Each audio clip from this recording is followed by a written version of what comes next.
me see. The cool thing about it is I'm supposed to be able. Simmer down now.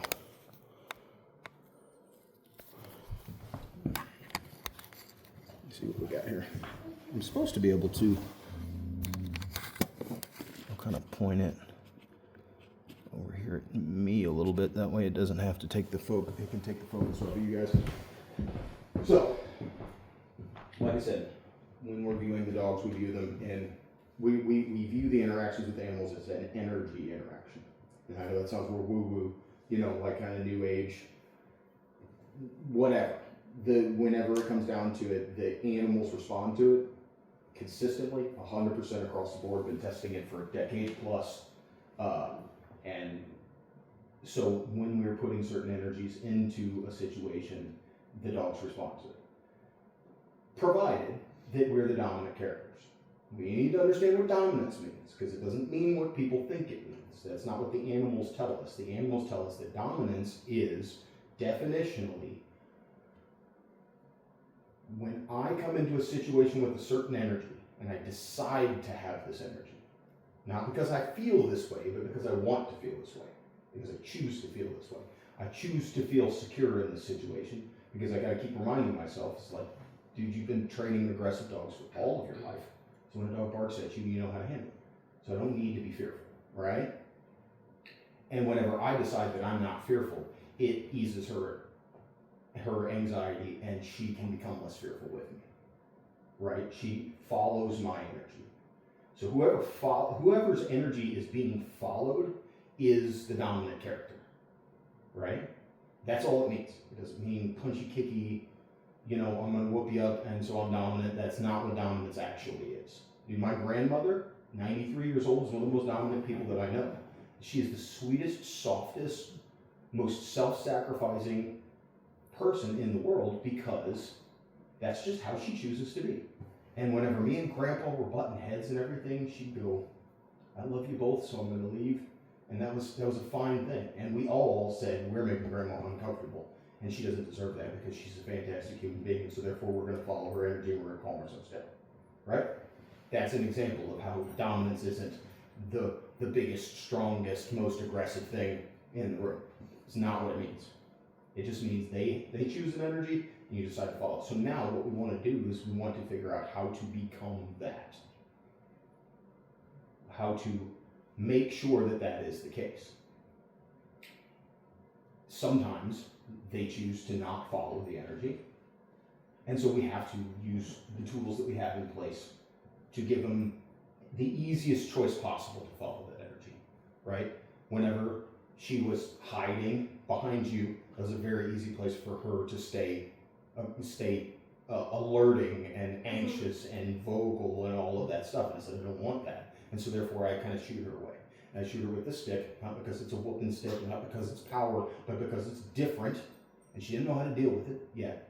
She didn't have the strength of understanding to be able to deal with it. So I just kind of shoot her away real easy. She ran out that way. I kind of let her be in the hallway. That was my intention anyway. I let her be in the hallway to where she didn't have the benefit to run away to another place where she felt more secure so that she can continue throwing a fit. And eventually she got to the point she's like, this guy keeps on putting pressure on me whenever I am not calm. And then we did that, and as soon as you did exactly what you should have been like, you were very gentle and steady, and you calmed her down, but you calmed her down by saying, no, we're not going to behave this way in my space, and you let her lay down on you. That was perfect. That is one of those things that you should continue to do. And but it's not about push the dog down. It's about the energy that you have. When we talk about energy, I have 3 dogs, 2 males and a female, right? The female's an Argentinian Mastiff. She's a hog hunting dog. They go out and hunt wild hog. So she's a big bad thing, like she's an impressive dog, but she's a female, and so she also is very maternal and motherly and everything. But so she puts up with a lot. But her and either one of my males, she puts up with them fairly well, and she maintains that calm energy. And so either one of those males can sit and wrestle with her in the living room, and they will bite each other in play with very calm energy, and they'll put their mouths on each other, and it's no problem. Now, the two males are two males, and they don't get along so easy. And if anybody were to even begin to open their mouth and pretend, then you can have a fight, right? And that's because it's not the biting that doesn't allow us to be close. It is the energy, because the two males are anxious around each other. Neither one of them are anxious around her, and she's not anxious around anything, right? So she's the dominant one. She leads the way, right? So we know we can dispel the myth that the behavior is bad. In the animal's mind, it is just the energy that's bad, right? And if we can do that, and we can learn to think not so much in what is it that you are doing, but what is it that you are being, then we can change the way, how effective we are with the dogs, right? You can like as the fatherly figure, you can come to. I assume that you're the father. Yes. Yeah. Well, I mean, the world is what the world is, and so as the father, you can come in and tell one of your kids, you've done wrong, and you can do it in a way that is very loving, and you can do it in a way that is very unloving, and it's not so much about what you do; it's about how, right? And that's just the exact same thing that we're talking about here, right? And animals don't even venture into the world of paying attention to the action unless we teach them to.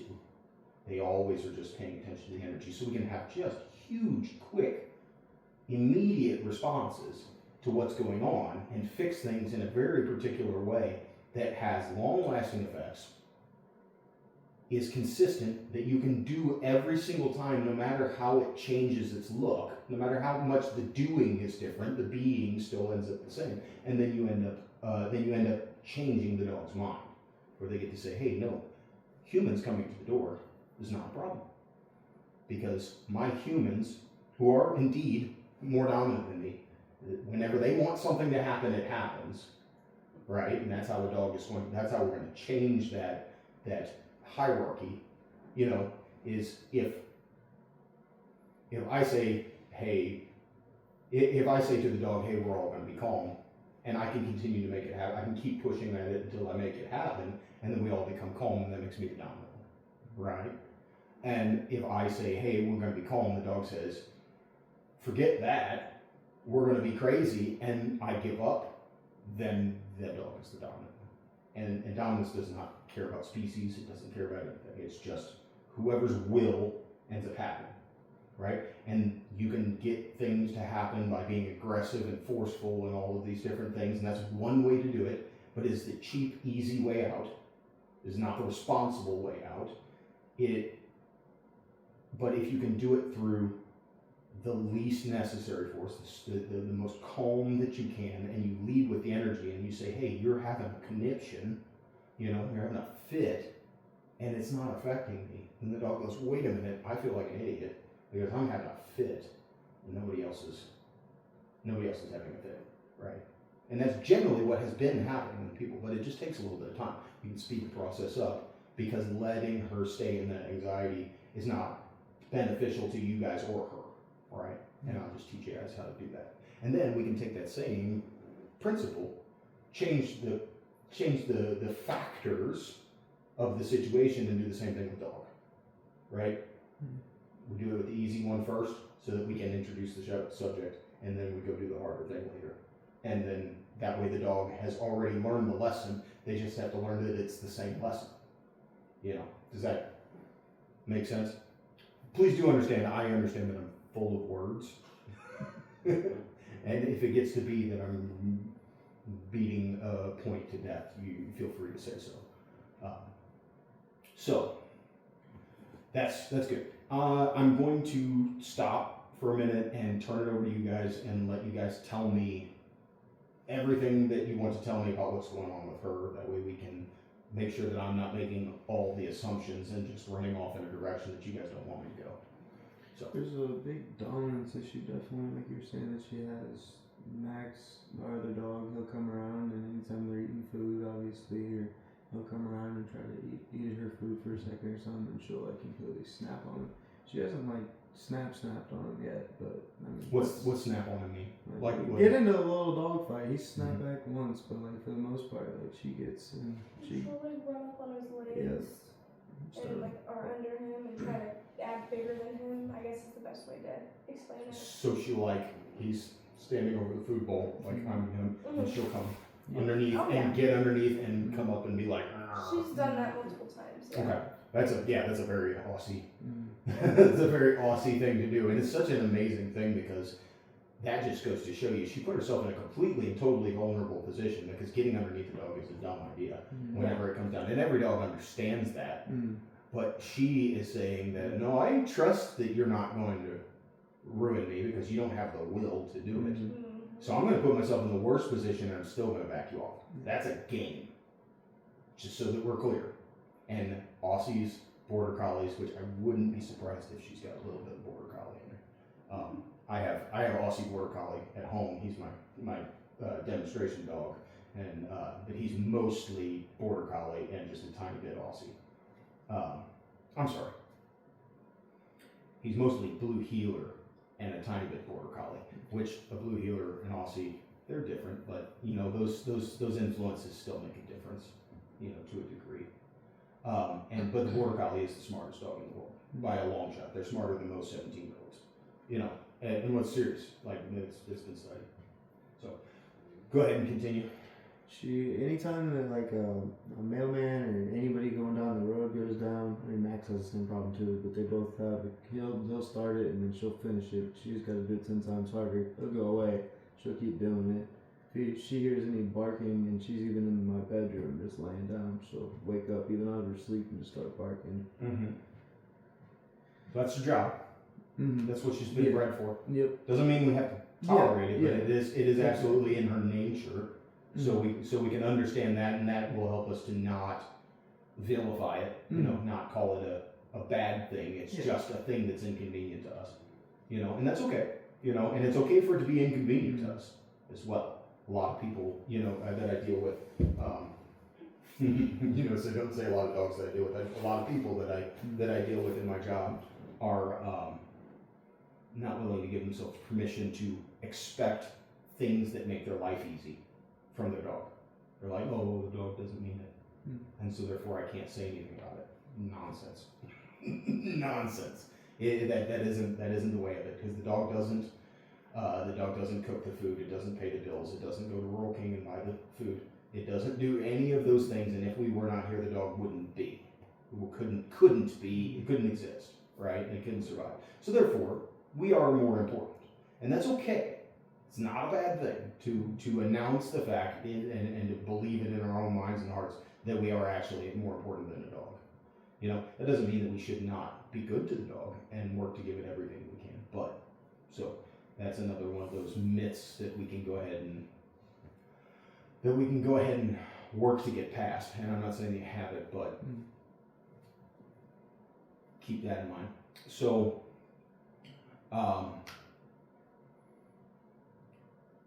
when it comes down, so UPS guy shows up, male dog, right? Starts barking. And she starts barking at the UPS guy, or she starts getting excited with him, towards him. How is it like this, or is it like no, they're definitely together barking at the same person. Unified? Okay. All right. And he alerts first, and she supports. Okay. Most of the time. Okay. All right. And then in the room, it's just I hear something that makes me feel anxious, and so I'm going to go ahead and make my presence known. Yeah, she'd be laying here, and next thing you know, she's barking. She's Nothing looking out the back window and barking and just going ballistic. There's a And deer back there. Why is it in my yard? You know? it's pitch black. I don't understand what's out there, and it makes me anxious, so I'm going to bark and make it go away. And then chasing cars. Yeah. That's it, Bad about that. Yeah, I don't understand why these cars are hauling down my road. I don't understand why it's happening, and it makes me anxious, and so I want it to go away. And every time I run at it and bark at it and try to bite it and everything, it goes away. It works. So therefore the dog's going to continue to do it. Now, we can change that because dogs always do what works. They never do what doesn't work. In their perception. If they perceive that it works, I perceive that there's a monster out in the backyard, and it might as well be, Bigfoot or whatever, and it's out there. I know I can smell it, I can hear it, and I can tell that it's out there, and I go and I have a conniption, and I make my presence known, and I act like I'm a big, crazy big dog. It's just got a great big bark, and that's great. And then all of a sudden it's not there anymore. Dang, it works. And so what we need to do is we need to figure out how to make that not work. Now sometimes that's just perception, and sometimes it's a matter of changing whether it's worth it to make that thing go away. I'll tell you a little anecdote. When me and my wife were dating, I would come over for the weekend, and we lived right next door to our landlords, and they had a little beagle, right? And he was the coolest little dog, and I think they still have him. But it was fairly rural, and the deer would come up, and the dog would have a conniption in the middle of the night, and just keep barking, barking, barking in the famous way a beagle does, right? And he's a super nice dog, and he's not any problem in any way, shape, or form. They didn't even have him on a leash or inside of electric fence or anything. They're right on the highway, Highway W, and great dog. But I'm sitting there and I'm thinking, in the middle of the night, I'm like, this dog's barking again. And instead of just being a regular human being and saying, this is annoying to me and I want it to stop, my brain goes to, what is this dog feeling right now? What is his issue? And there's something way off in the distance that makes him anxious. And so I was like, okay, well, let's see if we can fix his anxiety. We can help him, support him in the anxiety. And so what I did was I acted like an idiot, and I got out there and I called to the dog. He always answers me, and I called to him, and then he ran over to me, and in the process I walked past him, like we were talking about with the door, with this facing situation. I walked past him, and I went and I postured like a fool to the darkness, and the dog sat down next to me, and I patted him, and went back inside. And then like 3 times, the dog quit barking for 4 months, a beagle, in the woods, with deer running around. So now what this means is that he felt anxious, and the only tool that he had was to bark and make these things go away. And the reason he needed to do that was because nobody was coming to help him. Right? He's a little bitty dog. And nobody was coming to help him, so he needed to protect his property. He needed to make sure that nobody came and got his kids. Right? And so he did his job. But nobody was ever going to come and help him, so he needed to make sure they stayed as far away as possible. Now, after 2 or 3 repetitions of this, he realized that if he started barking, that big hairy dude was going to come out here, who he thought well of me, he thought me capable, and especially because I put him behind me and said, no, I'm stronger, I'll fight this thing. He knew that I would come and support him, and so therefore he felt less anxious, and so things could get closer before he needed to alert. Because he's like, I got 30 seconds, and this guy's going to be out here. 45 seconds, and then this guy's going to be out here to support me. So I don't need to bark until it's time that I really don't feel comfortable or confident enough anymore. And he quit. He quit for months. And I don't know when he started again, because it was so long that I wasn't really, I wasn't really around all the time. But my wife was like, not at the time, but, the woman that was to become my wife was like, hey, he just quit. It's like, there you have it. So that's the idea. So we want to make sure that we're thinking about what they're encountering, what it is that's going on in their mind, and then we want to support it in a way that is honest and that is also speaking dog to the situation, not speaking human to the situation. Because we could go out there and turn in and say that thing's not a threat, you're being a pain, and then go back inside, and that's them saying that not only am I going to have to deal with the presence of this other thing, but I'm also going to have to deal with the fact that the humans are against me, and now I'm even more anxious. I just need to shut up about it. And that's not necessarily the best answer. It can help. It can get our needs met, but it sacrifices theirs. these are all interesting things to look. It's all right. It's all right, sweetie. Something. So, tell me anything else that you guys. Anything else you can think of? I do want to say, so the dominance thing, so her mom is actually, she's my dog, Scarlett was her mom. She was very, because we have 6 dogs in my house, and she ran all of them. Right. Because that's how she comes off, and she's starting to come off exactly like that, to where she just has to be in control. She has to let every, especially Max, because Max is very anxious. He's very shy. He's very, what'd you say? I don't even know how to explain it. Like He's just noise very, and anything. He's scared of nothing. everything. He's scared of everything. So it's easy. Gunshots, thunder, lightning, Everything. everything. So it's easy for her to bully him, and I think that has given her the confidence when she's here a lot more than if we go to my house, because she still cowers down to them when she goes over to my house. Here, I think she just has gotten so confident in having control that is a big problem, if that makes sense. Yeah, no. That's the best way to word it. It I'm makes, trying to figure out. no, that's great, and I appreciate that explanation. Yeah. So I'll invite you to look at it slightly differently. That the female that's leading things over in the other situation is satisfying her anxiety with control. So she is the most anxious over there, and so she has to keep everybody in their little box. Yeah. Right. So it makes sense. Because if it gets chaotic, that just makes her more anxious, and so she can keep all of them in line, and then at least she's only dealing with the problem from one angle, right? And that's the thing about leadership that we maybe are losing in the situation, is because leadership is definitionally responsibility. It's not privilege, it's responsibility.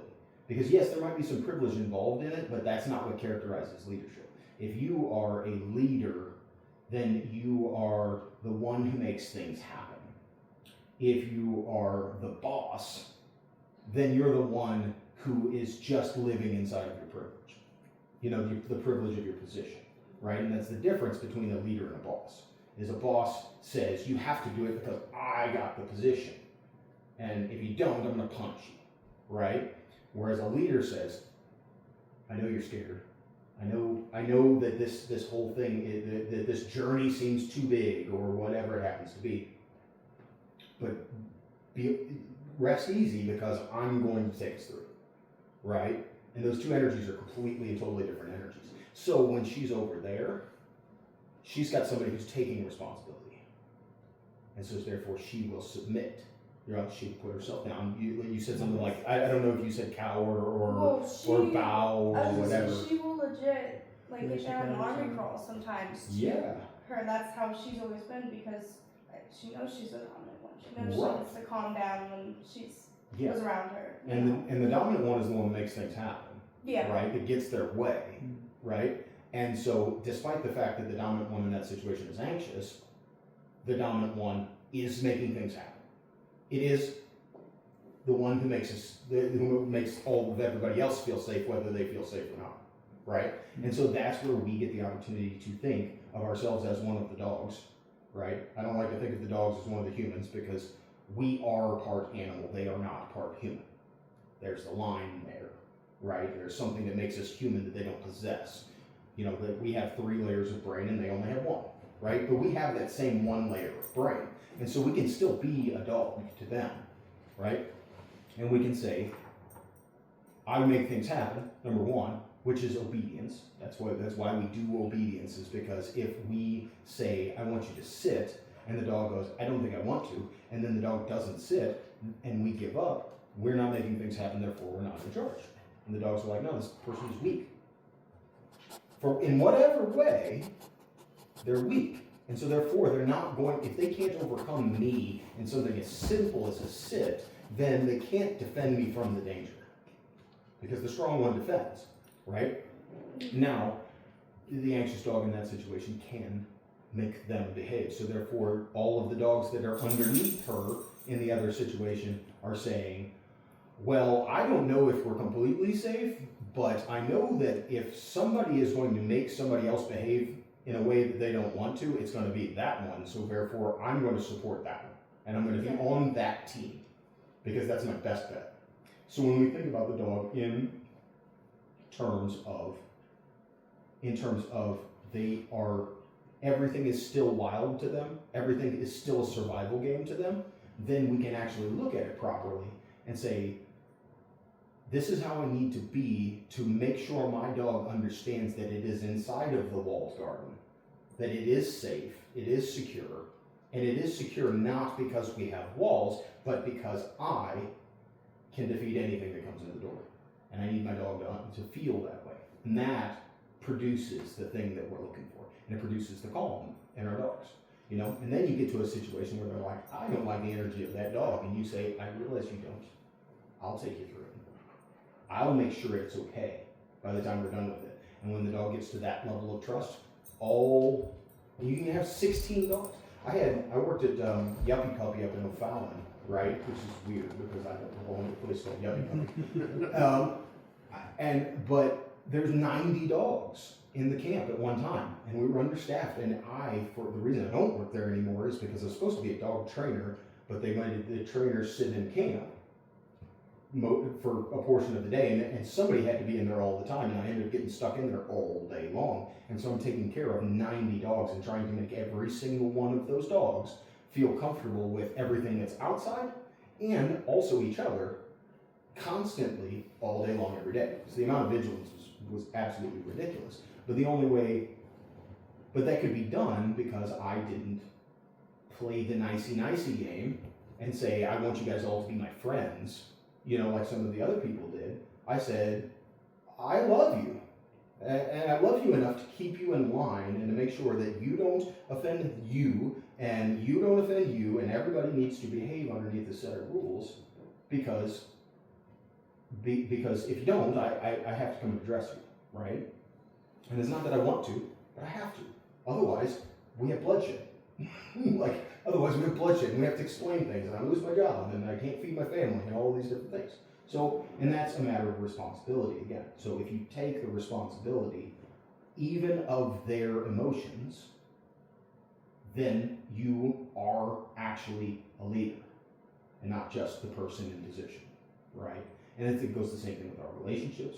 You know, my hard-headedness, you know, my wife she's a rattlesnake, you know, like she's a nippy, you know, like she's got a temper, and she gets anxious about things and stuff like that. And when I finally came to the understanding that when she's anxious, that is my responsibility. Like, it's not my fault, but it is my responsibility. It might also be my fault. And so whenever she is freaking out and saying, you can't get anything right and so on, then my response is to say, okay, I see that you're having problems. I see that I've offended you in some way. I need to understand what that is so that I can make sure that I don't do it again. So I can make sure that I'm supplying the security that you need, right? And when I started doing that about 10 months ago, and that's about it. It took me that long to figure it out. But once I did, dude, everything has been idyllic around my house. My children feel safe. My wife feels safe. She feels like I'm going to support the situation. She feels like I'm going to make sure all the needs are met. She realizes that if she has a moment where she's not her best self, that it's not going to cause me to be not my best self, and I'm going to explode on her and act like a fool or anything like that. She doesn't have those fears anymore, and then we can get along, right? And I think as a woman, you probably understand what I'm talking about here. That it's an important thing. When as far as men goes, talking to the men, we realize that the characterization of the female existence is that you guys are prone to look at any situation as how threatening it is. Oh yeah. Is that right? Oh yeah. That's about as true as it is. If you're walking in Walmart, it's like, who's the creep around me that I don't see? Right? Is that okay? So my wife doesn't even like going to the store without me anymore, right? Because I made her feel safe. And whenever I'm around, it's like, dude, let all the creeps come. I don't care. It's like I'm a dangerous dude, and if they want to mess with my family, then I'll take care of it. No problem. So you just get the peanut butter. You know, they're like, you just focus on making sure that we got the food that we need and everything, and I'll take care of everything else. That's the same energy we want to have with our dogs, and especially our female dogs. The male dogs are a little bit different. The male dogs,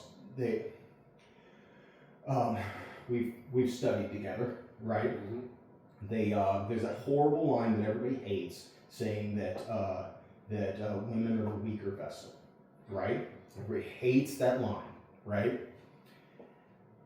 Here's the way that I characterize it. A man is a tin cup. And if you take the tin cup and you throw it up against the wall, it's still a plenty good tin cup. And a woman is a crystal vase. It is way more value, but it's not good for throwing up against the wall, right? It's something to be cherished, something to be taken care of, right?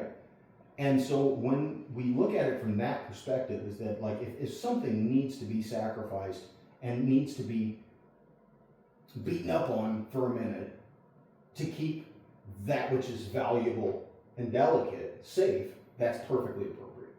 And I think that that's the lesson behind that, you know, and that's where a lot of people, if you look at it from that perspective, it's not nearly so offensive, you know, is that so we get the opportunity to do that because we have all of it, as human beings, we have all of this extra brain power that allows us to think about things, create ideas in our mind, and let them die instead of us die. And a dog doesn't have that capacity, right? They can't imagine and say, I imagine it going this way and imagine it going this way. Well, this is obviously bad, and so we're going to go ahead and let that die. And then we'll go this way. They just don't do that. They have to engage with it. They have to actually encounter it. And so now what we can do is we can make those decisions and say, no, I've already let that beast die in my mind, and I'm going to tell you how to be. And that way you can, that way you don't have to hurt in order to learn the same lesson. You just need to follow me. Right? Does that make good sense? Mm-hmm. So again, word soup, I get all that, but what makes me effective as a dog trainer is my ability to paint the picture and to take the deep lesson. Because if I'm going to school for horticulture right now, and we got weeds out there, and if you want to get rid of the weed, if you continue to cut the top off of it, it just grows back and it grows back and it grows back and it grows back and it grows back, right? But if you dig it out from the roots, all the way from the very bottom, where its base is, it never comes back, right? And so that's why I try to do with the dog training. Is like I try to find the root of the issue, the idea of how do we serve the females the best is we recognize that the thing that they struggle with is fear, and so we stand between them and fear to give them peace. And then when they do, they generally respond great, you know. And I think that that's fair. Is this a sexist thing? Okay, good. No, all right. I'm just listening. No, that's great. So same thing with the dogs. And when we take these lessons, we move forward and we end up having order and peace, you know, and everybody feels it, right? And that's just for us being a little bit self-sacrificing, especially as men. Now, women lead generally a little bit differently with dogs.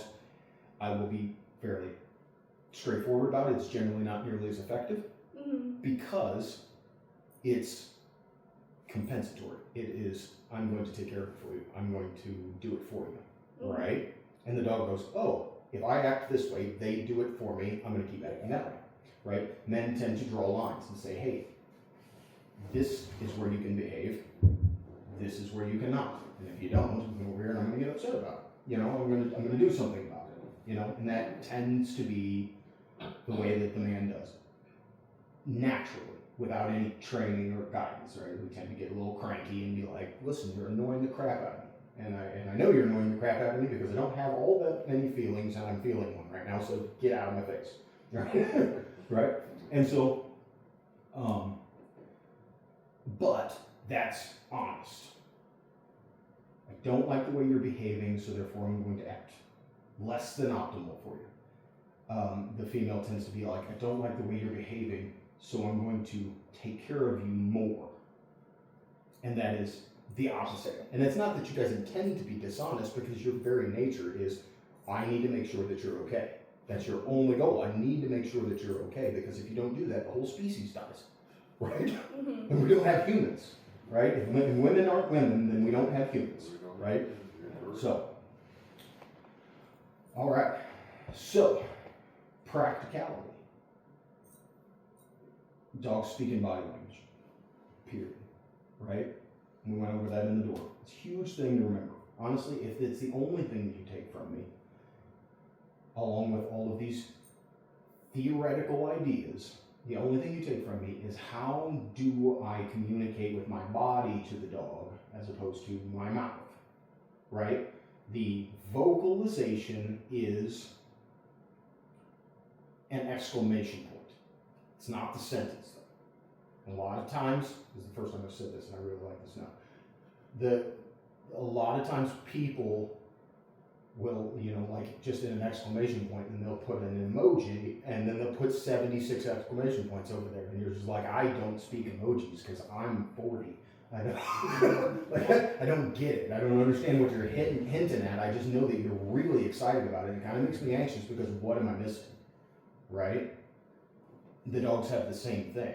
It's because we end up speaking to them in human, and they literally don't have the brain parts to understand that as well. They can understand it to a degree. When we start speaking with our body in conjunction with our mouth, we can absolutely teach them the words. And a dog like that can learn 500 words. They can learn whole sentences. My dog, I can literally tell him to go upstairs and grab a specific thing, and he can do that. So he knows what the stairs are. He knows up. He knows what room I'm talking about. He knows that I want, honestly, whenever I taught it, it was my cigarettes, whenever I was still smoking. And he also knows what they smell like. And he also knows that he needs to pick them up with his mouth, not crush them, and bring them all the way back down the stairs to me while I'm sitting in my chair because I'm a lazy bum, right? And that is something that they have the capacity to learn all of those things. But that's because it took the time to teach them each one of the concepts. Upstairs, I would say, let's go upstairs, and then I would lead him upstairs, right? So my body did what my mouth was saying. And I found out that every time I said upstairs, which is just a sound to him, I went up the stairs. Whatever this tall thing of weird surfaces is, when I went upstairs, when I said upstairs, we went upstairs. When I said downstairs, we went downstairs. And now he learns up, down, and stairs because of my body following the word.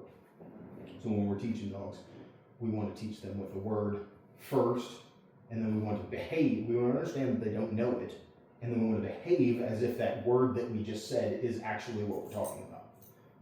My buddy at my mom's house, old guy, really cool guy named Ray, had a Jack Russell Terrier, and if he said the word Jeep, the Jack Russell Terrier would leave wherever they were, go find the Jeep, sit in the Jeep, and stay there for hours even, until he would get in the Jeep and drive him home, because he was very often sitting around drinking beers at mom and dad's house, and he would say Jeep, and then and the dog knew if he said Jeep, we're going on a Jeep ride, because it was his favorite thing.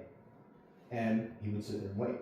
We learned that because it used to be Jeep, then we got in the Jeep, right? So that's the kind of way we want to think about these different things, so we can program these words.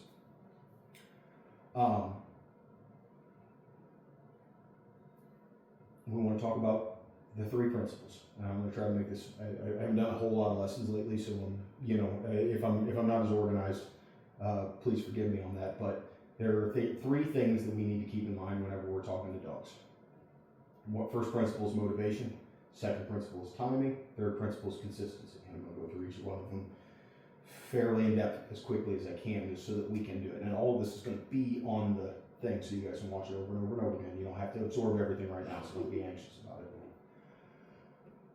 Motivation. We need to motivate a dog both positively and negatively. The idea of this positive only dog training thing, we've already dispelled that in the way that we've talked about this whole situation. If you tell a dog that something is good by giving it what it wants whenever it's acting poorly, it will continue to do that. And that's what we talked about. That's what we talked about in the stereotypically feminine way of doing things. If you tell them that if they do something and then you tell them what they're doing is it produces something in you that is less than optimal for them, then they go, this behavior produces this result. And so when we are negative, we're actually being honest with it. We're saying, you've gotten in my face, and I don't like that. And so I'm going to remove you, right? You weren't harsh about it, but you did. You said, no, that's not what we're doing, right? And the dog's like, well, no, I want to be underneath your skin because that seems like the safest spot, but I don't get to do that. I can only be down here, and I can only do that if I'm calm. And so you were just honest with it, and it wasn't harsh, but you did. And so giving those examples, you can tell that the dog will respond. The dog will respond with more behavior whenever they're encouraged with something, and less behavior when they're discouraged with something, of each individual behavior, right? Each individual energy, right? And so we want to be honest about that. Positive, negative, and even neutral. Like if they do something and it doesn't matter, let it not matter. You know? Other trainers don't actually even talk about the neutral part. Some of them don't talk about the negative part. But that's the deal. So like we just want to be honest. And we want to motivate them properly because they don't have the ability to understand the morality behind things. They just understand how it turns out for them, right? This dog acts anxious, and I make it more anxious as a result for a brief moment.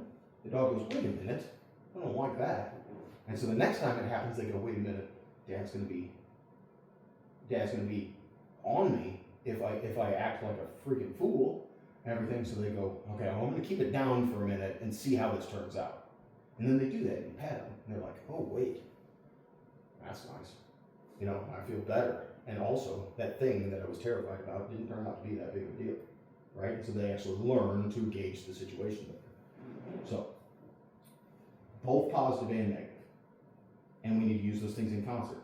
And we need to use them, you can use them stacked right next to each other. The dog jumps up on me. I block them away with two pointy fingers towards this little squishy spot in their chest, right? It doesn't feel great, but it doesn't hurt them. Like, you can't damage them that way.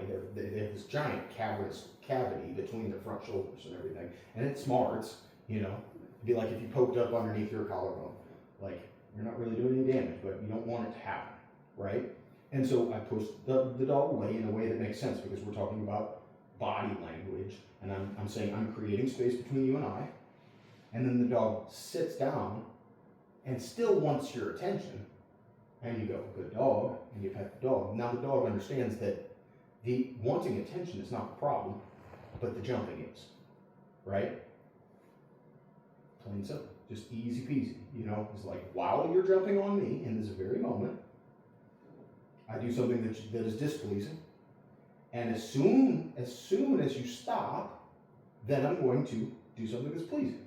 And you do that a lot at the beginning, just to get the understanding down, so that the dog can grasp these concepts. And then afterwards, they start producing that sort of result from the beginning, because they're like, no, I want my parents' attention, but I don't want to be poked in the chest. So what do? Is I come and sit politely in front of them. Bingo, bango.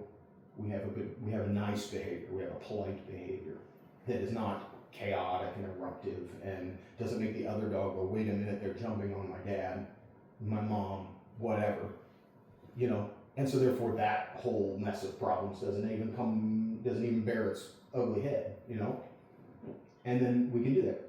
And it's all through, in the moment, speaking honestly to the dog, with both positively and negatively, and we realize that this is not punishment, it's just feedback. It's just feedback, you know? You do, like, I'm in school, and they give me great grades for some really poor work. I'm not gonna lie, it's not. I just turned in my whole culmination project for the whole program, like for the degree, yesterday afternoon. And like, I wouldn't turn it into an employer. Like, it was not that quality of work that I would turn it into somebody that I actually wanted a job from. But they're gonna graduate me. And so it doesn't really encourage me to do a whole lot more, you know? And that's not great, right? It's because they're like, oh, good job. And I'm like, no, it wasn't. But, and so inside my brain, it doesn't teach me to be diligent, hardworking, and detail oriented, and all of those different things. So it's a negative example of the same truth. So positive and negative, in concert. Momentarily, they can be stacked right next to each other. If all of a sudden the human is acting poorly, nicely, what happened in between those two spaces is the thing that the dog will think changed the experience, right? And so they'll start to produce it. We need to do these positives and negatives in accordance to that individual dog, not dog in general, not how we feel about it, you know, because so my dog, my my blue heeler, his favorite game in the world is punch in the mouth. Like, he's a blue heeler, he's bred to get kicked by cattle and still want to keep working, and so he has that rough and tumble nature to him. And if you don't wrestle with him and you don't get a little rough with him and everything, he doesn't feel motivated. He doesn't feel fulfilled with it at all. And so sometimes we can play that game where like I'm not put my fists up and everything, and then I'll pop, you know, and everything, and he just loves it, and that's crazy. Like, that's not normal, right? That's like any human fight. That's not normal for somebody to be excited about getting punched in the head. But some people are like that. Some dogs are like that. But now, if I decided that I was going to reward your dog by punching it in the mouth and everything, I'm going to get myself bit, you know, and I'm not going to help that dog at all. So we need to pay attention to how she feels about things. And if this right here is as much as she can take in the negative in order to keep her energy down, everything, it still is negative, because she's like, no, I want to be underneath his skin. But the point is that we just want to make sure that it is about how she feels, because we get to be a little bit self-centered, we get to be a little bit egotistical when we feel like our understanding of things and the way we've labeled something is the truth of the matter. It's like, no, it's the way we perceive it. It's not the way they perceive it. And so if we do something that they dislike in response to something that we want them to continue doing, they'll quit doing it. Plain and simple. It's just one plus one or 1 minus 1, you know, and that's what we want to think about. The third part of the motivation thing is we want to address things, again, both positively and negatively, according to that individual dog, and then according to what life is going to become. You know, what's coming down the pipe, right? I don't care if dogs jump on me. Like, I'm 6'4". I'm an ex-military. I played Texas football. You know, like, I like wrestling and fighting. I am one of those ones. You know, it doesn't matter to me. Those things are not a problem to me. And I love dogs. So when they jump on me, it's not a problem to me, right? But I still need to express to my dogs that it is a problem. Because if my 93-year-old grandmother, who we've talked about, comes around and my dogs think that jumping on human beings is okay, and they do that, we lose grandma. And that's not acceptable, right? And I would be a poor leader if I allowed that to happen. So when my dogs jump on me, I say no, unless I've actually invited them to do it, you know, which I can teach you guys how to do.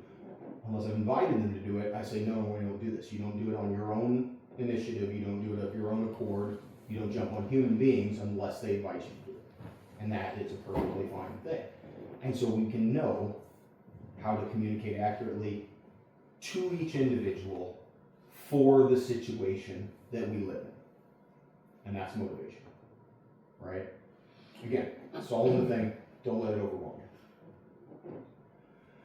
The next principle is very short, and I've already addressed it. When we were talking about the positives and the negatives, we talked about that space in between, and that is the timing principle. Because dogs are always talking about right now.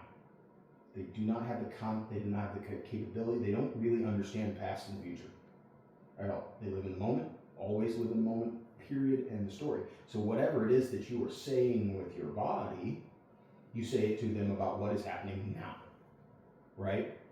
I put the pressure on as the dog was having a fit, and then the moment the dog stopped having a fit, I took the pressure off, right? The body pressure, you know, like my intensity of the way that I'm standing and behaving. And that speaks volumes to the dog. And it speaks volumes to the dog because they realize what changed the situation. I stopped freaking out. They stopped acting they stopped the posture, right? And that's it, right? We're always talking about right now. So if the dog comes in, if you come in the house and there's a nice poop right here on the rug, and the dog's laying on the couch, which is acceptable. Let's say it is acceptable in this situation. And you go over and you grab the dog from the couch and you bring it over here and you say no, no, no, and you become postural and you become intimidating and any of these different things and say this poop is wrong. The dog thinks that you are upset with them for being on the couch and you're using the poop to correct them. Right? Completely not what we're trying to get across. Mm-hmm. Right? Because you are okay with them being on the couch in this scenario. Whether that is the case here or not, we can discuss. But it'll take 30 to 50 times for them to understand that I only get corrected when there's poop on the couch, and it doesn't matter where I am when they come in the door. And they might at first associate it with when they come in the door, they're going to correct me, which is very much not what we're trying to say, right? But it only happens when there's poop on the floor. And so it'll take 30 to 50 times to realize that it only happens then, and it'll take another 30 to 50 times for them to realize that they can prevent the poop from getting here.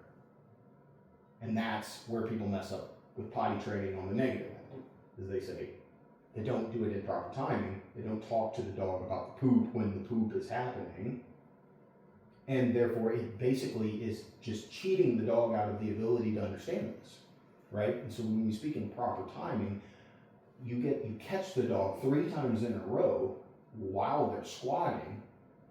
You don't even have to be nearly as negative. You certainly don't have to rub your nose in it. And you just make it a startling event as we run outside. And then all of a sudden when I get outside, I'm no longer in this state of mind that is chaotic. The dog goes, oh, it's only whenever I'm pooping inside the house that the human starts acting like a crazy person. So maybe I will just go jump at the door. Or maybe I'll stick my nose in their face and become a little annoying for a minute, and then they'll take me outside. And then it takes 3 times of this repetition to fix the potty issue, as opposed to, it doesn't always take 3, but it can. I've done it in 2. I had a puppy that I was training as a service dog, and I corrected once for number 1, once for number 2, and I was consistent with making sure that it got to go outside whenever it needed to. I was prompt, and the dog never pottied in a house ever again. It lives in a house currently that is covered in the smell of potty, because all the rest of the dogs in the house are not potty trained. Everything but it isn't potty in the house. It always goes outside, and that's because clarity of the moment, right? And the last thing is consistency. I talked about it in that situation. Every time thereafter, for a period of time, all of the times that it needed to go outside, it got to go outside. All of the times that it squatted in the house, it got a negative situation. All of the times for a while that it pottied outside, I praised it like it won the Nobel Peace Prize, right? So the dog goes, crazy person, party. Which one do I want? I'm going to go with party. And that message is stuck. And the dog's what, 8, 7 years old now? You know, so these things work consistently, and I haven't seen the dog in at least 5 years, right? But my mom groomed it the other day, and so I got to find out, you know, that these things are the case. So that's the whole spiel. Motivate the dog, positively, negatively, according to the dog, according to what's coming. Do it in proper timing, do it consistently. Period. There's nothing else. Everything else after that is just how do we apply it. And we can go through all of those things. We can make sure all of those things happen. And I teach you how to see a new situation, apply these same 3 principles over and over again. So when it comes down to consistency, if I can't catch the dog pottying in the house, what do I need to do? Right? Block off some doors, make sure the dog is always with me, keep it in the kennel because it won't, very often, until you mess it up at the beginning, dogs generally don't potty in a space that's small enough. If it's small enough, they can't say, I'm going to potty over here and sleep over here, right? If the cage is too big, they'll do that. But if they exist in all of this space, they very often won't do that. It's harder with little bendy dogs like that because they literally can squish up to one side. But in general, you put the dog in the thing and they're like, I don't want to mess in my space. And so you keep them in there. You let them out go straight outside first, praise them like crazy because they got it right even without any difficulty, and you still reward them because it doesn't have to be a difficult problem in order to reward your dog. You know, like you're just giving them feedback. Hey, I like this. Keep it up, right? And then if they make the mistake and we didn't catch them and everything, I need to tighten up the space. I need to make sure that they can't go in the back and potty back there. I don't see it in the moment, and I come back in later and correct them for it out of good timing.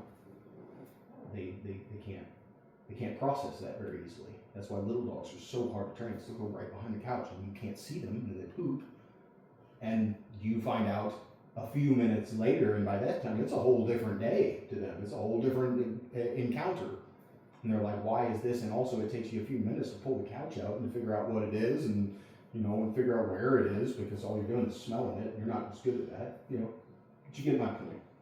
So we use the tools that we have. We got leashes, we got gates and barriers. Barriers are not nearly as effective with this dog, apparently. They jump right on over. But whatever it is that we need to adjust to make sure that we are giving them the optimal ability to learn, to get the communication, then we can start just communicating with the dog and just telling it what we want. And dogs want to do what we want. They want life to continue to be easy. And then rinse and repeat, rinse and repeat, rinse and repeat. And just live your life like that from now on, and you can do it with 6 dogs at a time over at your place. It's not, it's a lot harder because there's so many, and especially if you're coming from a state of chaos, trying to get all of the order together all at once is a little difficult, but it's not undoable. I could do it in real time with 90 dogs, so you can do it, and it's all the same principles. And whenever I was there, I trained every dog. Whenever I trained them individually, I did it all with the same principle, and I've done it all with the same principles every single time for all of my career, and I've had essentially 0 failures. The only failure point is if the humans don't understand it and don't do it. And most of the time they'll say, oh, I don't understand it, and they'll invite me back, and they'll be like, please come show me again. That's why I do it on video now. You can always rewatch. You can always get it figured out again. So, with her, she's got advantages. You want her real fast. I can tell just by who she is. She's going to be real fast. She's going to be real anxious naturally. She's automatically going to default to anxiety for a period of time, and those are difficulties. And then she probably, if put enough pressure on, she probably could bite, because most herding dogs have that capacity built into them very easily, and it's okay. But most of the problem that we have with herding dogs is they can run. They can move, they can jump, they can get out of the way. I backed her into the corner, which works with every pitty that I've ever worked with. You back them up into the corner, and unless they kill you, they will back up in that corner and they'll be like, I've run out of tools. Unless they're willing to fight you, they're like, I've run out of tools because I can't go over this barrier.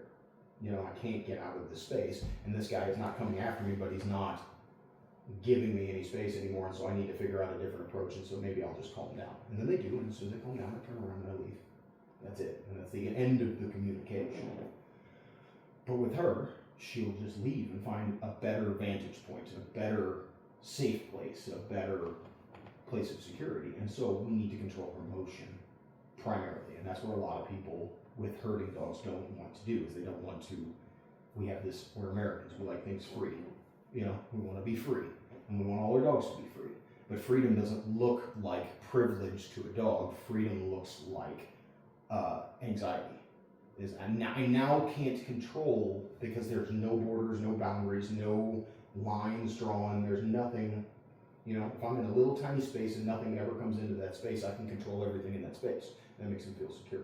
But if that space is the woods, I can't. There's no way. So they stay anxious. So by starting the process by keeping them safe, close to us, using leashes, even in-ground fences and things of that nature, we can remove the mobility issue enough to where we can actually have the communication and say, hey, I need you to sit in your anxiety for a minute. I need you to tip your hat to me and let me take care of it. And I'll prove to you over and over and over again that I will not let anything bad happen to you. But if you run away and you don't ever let me take care of it, you never get to figure that out, right? That's the route to getting things figured out with a dog like this. You gotta control the motion first. I use tools like the stick, not a whooping stick, it's a guiding stick. Every dog for thousands of years was trained with a stick. You know, I can keep you from going here. I can keep you from going here. This is just an extension of my arm. It's an extension of my body, extension of my energy. And so I teach you guys a lot of times with the stick because it becomes very obvious what is happening whenever I'm using this to put an exclamation point on everything, right? But eventually you do that with just your body because that's what she does with the sheep, right? In her natural setting, in her natural work, she would do that with the sheep, and she would go up and she would just put herself in between where the sheep are not supposed to go, and she would go, you know, and then the sheep would go, I don't want to deal with that, and they would move the opposite way, you know, and if she put a lot of pressure, they would run. If she put a little pressure, they would just kind of shy, you know, and we teach herding dogs to control that pressure. How much do you push? How much do you not? Right? And that's whenever those big herding competitions where they're making the sheep do exactly what they want. Why the dog can do that by themselves is because we teach the intensity to control the intensity.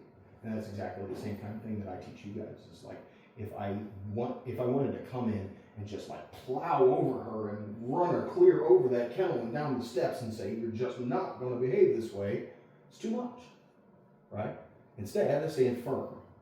You know, I say, you're not running me away because what you're doing doesn't work. And that's what I wanted to teach her right off the bat is like, you can't run me off because if you bark at me and I run off, then that works and she's going to keep doing it. You see what I'm saying? Again, I belabor the points because it's really the whole game. Not anything more to it than what I teach you guys in the first 3 hours. Anything after this, you can literally call me up and I'll answer the phone and I'll be like, hey, remember when we talked about pressure? You're doing too much pressure, you know, or you're doing too little pressure, or you are not controlling the motion enough.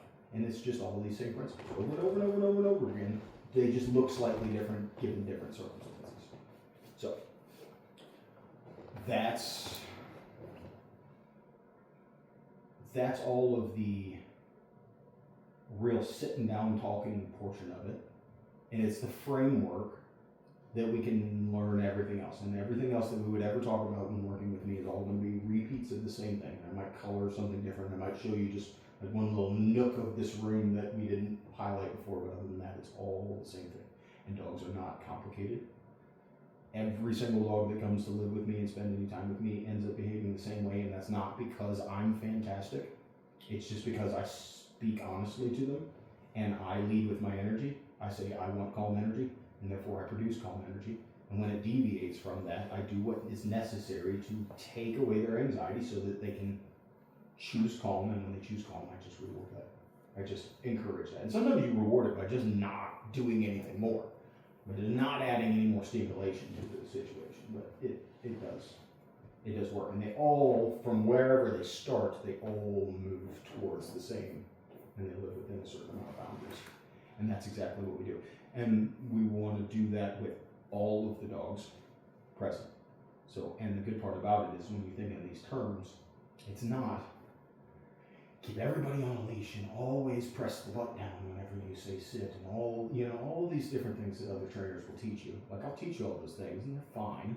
There's nothing wrong with them, but they're just the surface. And we understand the baseline, the foundation of it, then the details don't matter. You can get a dog to sit or lay down or stay on the couch or whatever it is in 1,000 different ways if you're looking at every detail. And there is no right or wrong answer, but every way that works agrees with this principle, and every way that doesn't work doesn't agree with these principles. Plain and simple. And that's why I teach it this way, is because I don't want you guys to have a hack. I want you guys to understand. You know what I mean? So, cool. So, eye contact, she's staring at me. If I stare back, she will continue to get more anxious, right? I hope that will be pressure. If I move closer, I'm gonna lean in, see? Just a tiny little movement, but that's pressure, right? And we want to use pressure, the minimal amount necessary, very often with almost every single dog, and it works great. 90 dogs at a time, fine. Not a big deal. I'll be across the yard, and little Jack will be messing with Missy and everything, and I'll go, and Jack goes, oh, okay. And that's it. And that's the mom look. You know what I mean? And then that's something you develop. It's because the dog knows that whenever I look like that, the next step is that I'm going to move in. The next step after that is I'm going to get in between. The next step after that is I'm going to, if I have to get all the way to the fact that I'm like poking him with the stick, whatever. Now you don't want to do all of that every time. You just want to do the minimal amount necessary, but you keep following the chain of intensity until the behavior quits, and then you back off. And it's just push, push, push, push, push, got the behavior, recede. Push, push, push, push, push, got the behavior, recede. And that's the way you think about it. And it can be colored in any old way. Coming with this particular stick with the dog outside never would work because there's too much mobility. Inside, we could get it done. I would need to make sure I choose which way I push them, because if she jumps into here and comes around, and then we end up having this constant cycle of more activity equals more energy equals more anxiety, then I'll actually make it worse. But if I got her back in that hallway, and I just stood still at that hallway until she calmed down, and then I started backing back off, then we could very easily and very quickly make the communication, and she doesn't have to keep suffering through the process, right? Being accurate and being the proper amount of negative will keep a dog from staying in anxiety. To the animal brain, anxiety is pain. There is no difference. Zero difference whatsoever. The brain itself, the organ that is the brain, cannot tell the difference between anxiety and pain. It works the same with humans, right? To a degree. It's a little different with humans. It's a little more complex. But with dogs, it's not complex at all. Anxiety is pain. The end. To the brain. So, me leaving the dog in anxiety is me leaving the dog in pain. And so if I have to go through this thing where I'm always being nicey-nicey with the dog and not being clear, and it causes the dog to live in a state of anxiety/pain for longer and longer and longer, I'm not actually doing the dog any favors. I'm not actually making it easier for them. I'm actually causing them more harm in the long run than I actually would be. So in that moment, yeah, I might be being a little bit, let's call it mean, whatever. It's not the right term, but it's saving them from themselves. It's saving them from causing themselves more pain. If you get onto your toddler, like I have a toddler, she's 2 years old, just turned 2 in September, and we have a set of stairs, and probably a pretty dangerous set of stairs. And there's been a gate up because at one point in time we couldn't be sure that we couldn't be very sure at all that she was going to not go up those stairs, and so there just needed to be a gate there. That's problem solved. Problem staying solved. Go Rangers. But eventually that gate needed to move upstairs because she's got a bedroom upstairs, and it's way more important that she doesn't try to come down the stairs than it's way more tempting for her to come down the stairs to the humans, to the parents, than it is for her to leave the parents and go upstairs, right? Because she didn't really want to be upstairs that much. She wants to be with us. And so therefore we can use those understandings. And so if she tries to go up the stairs, there's been a couple times where I've had to been like, seriously, no, we don't do this. And it caused her to cry, and I hate it, and it breaks my heart. But she does not, in any way, shape, or form, try to go up those stairs at all, right? And I'm a little uncomfortable with the liberty that we can take by not having a gate up there, because this is my baby, but I caused her to associate going up the stairs with something negative. She also has the same thing. I teach all the dogs and the child the same thing at the front door. If the door is open, it does not matter. Just because you physically can move through it doesn't mean that you get to, right? We live right on a busy street and everything like that. And if I'm unloading and loading the groceries or something, or I'm taking the dogs out or whatever, I'm not having a toddler bolt for the street and getting to explain to everyone why I failed as a parent. I'm not going to do that. And so we've had a couple of conversations, 2 or 3, that the instant she comes through that door without being escorted through by a parent and everything, I'm serious and stern with her. And now she'll stand there at the door and watch me, and she just loves it. And that's her position. She's fine with it. She does not go up the stairs, and we can all rest. We can all be safe. And that's where we keep that in mind, that just because we're doing something that's negative and it's unpleasant in the moment, that it does not produce bounties of good, positive feelings that far outweigh the negativity. And she knows absolutely 100% that I adore her as a being and that I don't hate her in any way. So this becomes a different conversation. It's not that I hate you, and that's why I was mean to you. It's that I do not want you to do this thing. And so it's a thing that is highlighted and not our relationship. And whenever we act that way consistently, then the dogs don't think that we hate them either, even if we are firm with them from time to time. So if we can step out of that mindset of the positive only thing, we can just have what we need with dogs. And we can have peace, and we can have order, and we can have safety and security, and we can not get sued because our dog kills the neighbor dog, you know, everything like that. We don't want that.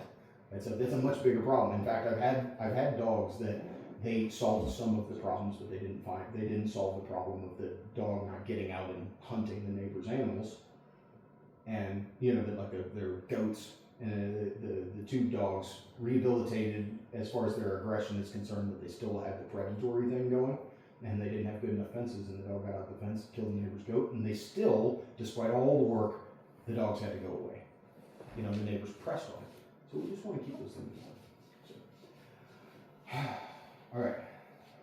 There's a lot of talking.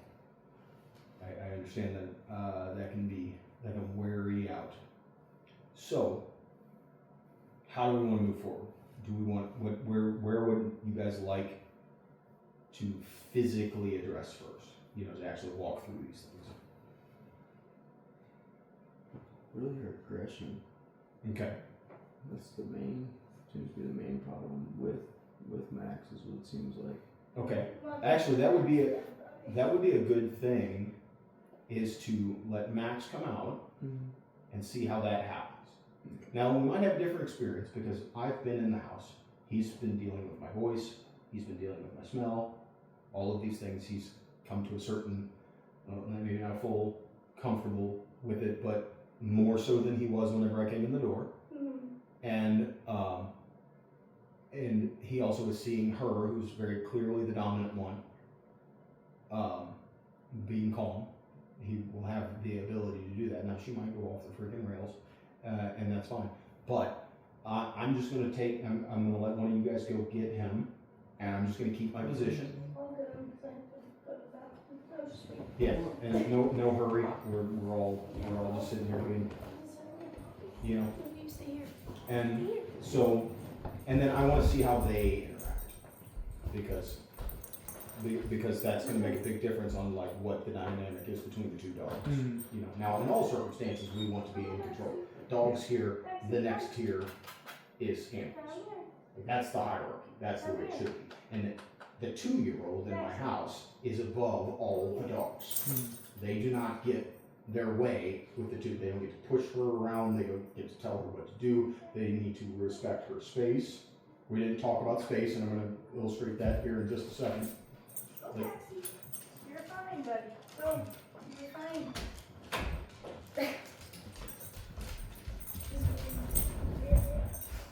Okay, I'm back.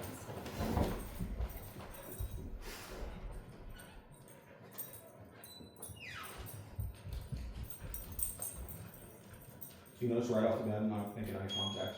That's intensity. And I don't want to give him anything extra. It's like I'm in his house. And, you know, for the moment, like if he wants to try and take the house back from me, then we'll have a conversation. But in the meantime, I want to be respectful. You know, so it's like I want to make sure that he feels comfortable. He's like, wait a minute, I don't understand this guy, but he doesn't seem to be a problem right now. You know, he's acting like a regular, rational being. And so maybe I'll just go over here and lay down. Right? If he had not, as the person coming into the situation, I have advantages and disadvantages. My one advantage is that they've never seen me interact before. And so everything that they offer me, I can offer back in return, and I can be 100% right from the beginning. They have no experience with it, right? And so that's where that whole consistency principle comes. It's like you guys will have a little bit more of a challenge because you guys have not been speaking in this particular manner to the dogs thus far, right? Not to all of the degrees that we're talking about. But I can come in and be 100% right off the bat. And so they say, with this guy, any sort of weirdness, he puts pressure on me, and I can actually be 100% on that. Now, your challenge will be the way you hijack that problem is the fact that it hasn't been yet, and now it is going to be, and we need to change their mind about how life is going to continue to be from here on, because you've changed it all at once. Whatever it is you decide to change, you guys all agree on it as human beings. You guys all decide that when the dog behaves this way, this is the way that we're going to act towards it. And we're going to keep doing it until it works, right? We're going to keep the pressure on until the dog calms themselves down, and then we can relieve the pressure. And if they start up again, we go right back to it. So rinse and repeat until the dog gives up on the idea, right? And then we do it from, I don't know what the day is today, we do it from November X on, and it never is different ever again to the dogs. And so that way we kind of hijack the idea of like, out of the 70,000 examples in my lifetime, only 3,000 of them have worked this way, but every 3,000 of them have worked this way from this point, right? So we change it all at once. We just make it our, this is our code, this is the way we behave with the dogs, and then we do it. So that means, as you're going forward, you want to decide what it is that you want to change with the dogs as a group together, and you want to make sure that that when you do it 100% afterwards, or to the best of your ability afterwards, right? As consistently as you can afterwards. If you try to change everything at once, you're not going to be good enough to do it. I'm not going to be good enough to do it. Nobody's going to be good enough to do it. You know, like that's why people pay me big bucks when they send a dog to live with me, is because for little bursts of time, for an hour at a time, I can be 100%. But I'm a human being, and even as a professional trainer, I'm not going to be 100% all day long every day. So there's no way that I'm going to be 100% on every single aspect that a dog needs in order to behave properly. So I'm just going to choose one thing to focus on at a time, or two or three, but whatever I can handle, whatever the family can handle. And so if our number one thing is like right now we want to focus on the door, we want to focus on accepting guests. We don't jump all the way to dog necessarily.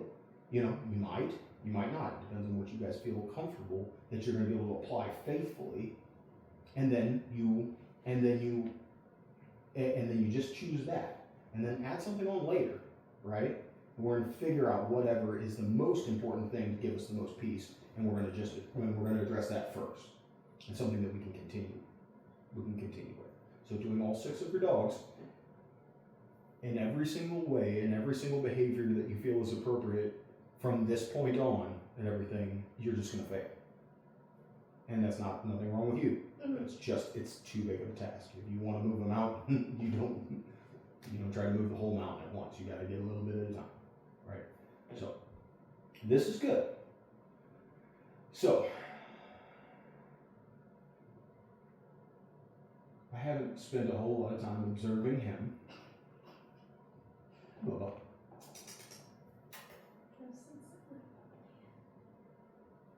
so even the request for attention, he knows he doesn't want to make a whole lot of eye contact with me. Even the request for attention, he's a little unsure about it. She probably won't come over for a minute to me, because until I actually force her to do so, she's going to be like, no, I feel comfortable with distance between you and I. The end. And to change that mind, she's never going to choose it right on her own, and that's where we have to force certain things to happen. You know, we get to a point where you guys put a leash on her, and you hand me the very end of a leash, and I can grab a hold of that without her freaking out, and then eventually I gently, slowly pull her towards me. That's just a little bites at a time. That's a little bites of that mountain at a time, and then eventually she gets over there, and it's just, you know, and I just still, because I lead with my energy, She's like, no, nothing's wrong. You can't run away. And then eventually, shh, no. Yeah. All right. See him get in between? Well, maybe not. Maybe he's taking the space behind. Anyway, body language, dog language, right? So now if he starts pacing in between, it doesn't seem like he's going to. But he's doing all right. I can dig that. Like honestly, I'm not seeing a whole lot of red flags from him right now. You're welcome. You see me bow the head? That's me saying I'm not a threat to you. He may not be okay with it just yet.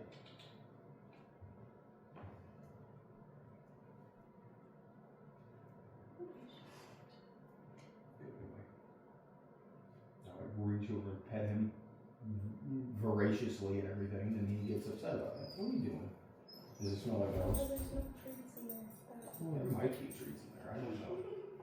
She's like, let me taste Now, that. she can come over here to investigate that thing because she feels comfortable with him being here. And now she can get a little bit closer to me, and that's fine. And I'm not going to cause that to be a problem because I want her to be okay with it. But I proved to her that being close to me is a bad thing. I'm gonna shop with Max too, though. He usually doesn't let men touch him. No, so you're good. So, if I get anxious, and I prove to them that I'm a weasel, and I'm untrustworthy, and you can't be in my proximity, and that's an energy thing, right? So if I was like, in fact, you can absolutely get certain things. It's such a weird deal. Nobody should ever do this. But like, if I were to always look at that toy like it is something creepy and I hate it and it's weird and everything, they will either use it against me or they will start to be like, I don't understand what's wrong with this thing, but apparently that big strong guy is afraid of this, so I'm not gonna go near it anymore. And then they can be completely a horrible tool to use, but it just proves the psychology. So, all right. When we're dealing, so as far as the dynamic between the two of them, what I'm seeing right there, he actually seems a little steadier, right? Like he's not really that concerned in and of itself. He's more concerned because she's concerned, right? That's what I'm seeing, and it might not be the case, but that's what I'm seeing. And so if that is the case, then she's the one that we address. Because whoever is the one that's instigating the anxiety, who's starting the anxiety, is the one that we want to get to calm down first, and generally the rest of the stuff falls in line. Whoever the dominant dog is, we almost always just address the dominant dog, and the dominant dog takes that dominant position and spreads it teaches the lesson to the rest of the dogs, and that does tend to work fine. It doesn't mean that we don't address the other one, it just means that we go with one first, because you don't want to address too many things at once, because if we add too many variables to it, we can't control the situation. So what I would say is we can go ahead and put a leash on her and see what's going on with him in the room, or we can take a smaller bite and put him back out of the room and just deal with her without her extra support. And that's just a matter of do we really think this is going to go south, or is it something that we can just manage little bits at a time, So you guys know the dogs better than I do. I'm not seeing a huge problem at this point in time. So, do you like leashes? Say, Max, are you interested? Yeah, they smell like dogs, don't they? Mm-hmm. Dogs interact with the world with their nose.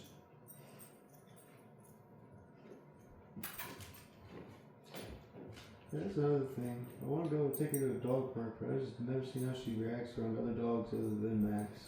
So if I was like taking her and training her, then that would be absolutely end game work. That would be where we head eventually. We learn the lessons that equip us for the dog park first, and train them in easier situations so we can learn just the lesson, and then we do more of a soft introduction, you know, like behaving outside the fence of the dog park. You know, it's like it's in Warrenton, we have that nice dog park, but it's got a great fence around it, and you go and you just interact at a distance, because a dog, she can put up with me right here, but if I was standing right on top of her, she would be losing her mind, right? So if that distance is something that we discuss. So you learn how to stay calm as a concept.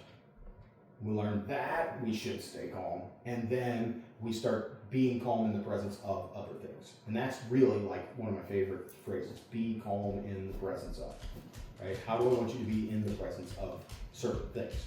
And so I'm gonna stand up and see where everybody, how everybody feels. We're gonna go down. Wanna go for a walk?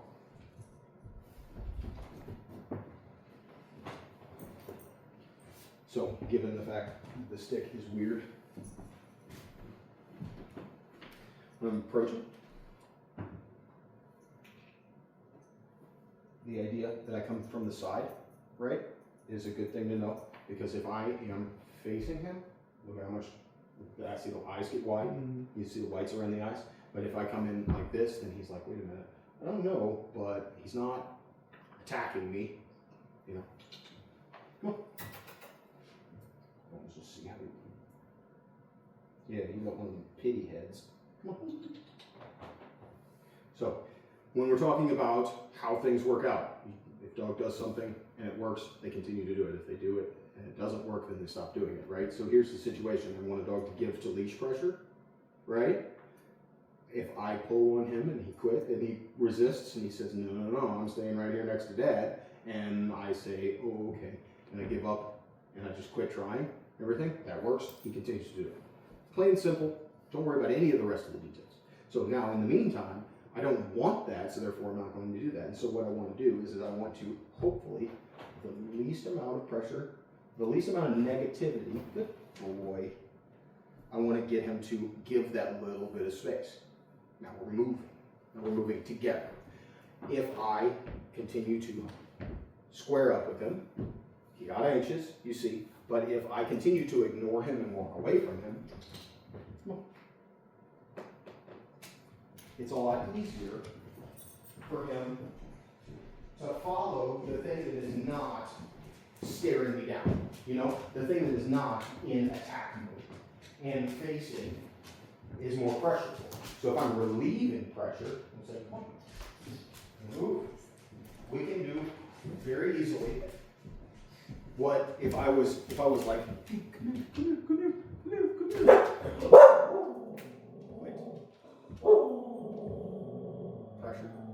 Pressure.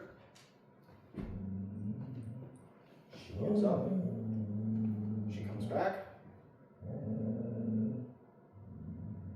A little bit of eye contact. I'm not backing down. She gets to back down first. I relieve the pressure and I stop focusing on it. Yeah. Do you see? We're not doing a lot. It's just about it's just about pressure. It's just push pull, right? And so she starts acting the way I don't like. I put a little bit of pressure on. And with sensitive dogs like her, it doesn't take much. It's just a little bit. Now she's only going to accept so much of that from a stranger until she realizes that I'm not a threat. Now she doesn't think I'm not a threat, but she thinks that I'm only a small threat. I'm only unsure right now. She's only unsure about me, as opposed to when I first came in, she's just like, no experience with this guy. He could be a monster, he could be a saint, it doesn't matter, right? So as he starts to realize the truth of the matter, which is that I'm not coming for him, then we can just start moving. And we can do it with a little bit less hesitation. We can start to add a little bit of speed to it. And we can start teaching the first command. And the first command is a weird one that people don't think about. It's nope. N-O-P-E is the way I use it, right? You can use potato or squirrel or whatever you want. I don't care what the word is because they don't speak English. But I use the word nope because the human mind does not nope. You know, like you can't nope somebody. It just doesn't work in our brain. So when we say nope, we don't think you're a bad dog. We think, you tried, you didn't get it right this time. And that's the mentality we want to have about it. It's like when we're talking nope, it's just like, nope, that's the wrong answer. And so what that nope means is basically whatever it is that you're trying to do is not what I want right now. You're not bad. This is not what I want right now. And so they're going to, find out that nope is just a very minor suggestion. It's just a little bit of feedback on the fact that this is not what I'm asking for. And so whenever he tries to pull, I go nope, and he gets resistance and it stops working, then he will realize that prior to the resistance, I hear this word nope. And so we start to move with that. And as we move, when he goes the wrong way, I just say no. This is how we teach dogs to walk on a leash. I go a different way. If he's not going the way that I want, I'm just going to say no, and I'm going to keep moving. Now, if he goes nope, if he goes that way, and he continues to pull me after I've said no, and he doesn't give in to the pressure, then I am lying. Nope doesn't mean this now all of a sudden. So whenever we're walking and he's resisting everything, I can't be like, oh shoot, you're not automatically reading my mind and doing exactly what I want, and so therefore I give up. No, it's like I just need to keep moving. You know, I have the leash. It's around his neck. It's in my hand. And so if I keep moving, he will come with. You know, and there's not really much of a discussion to be had, right? And so if the dog thinks there's a discussion to be had, then he's going to keep having the discussion. If he thinks that, no, this weird freaking guy, when he puts this leash on me, and he says nope, he goes a different direction, then that's the deal. And so eventually I want nope to mean stop what you're doing, check in with you, see what they want, right? Simple as that. And if you can get nope down with a dog, and they get to where they believe it, then, good boy, they get to where they believe that nope means stop and check in with a human being, that's something you must do at all times, then you've solved almost every single problem, like 80% of the problems. Nope. Nope.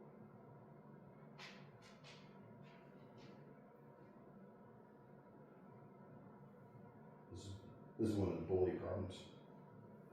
They don't shy away from things very well. She will, like with something like a stick. Mm-hmm.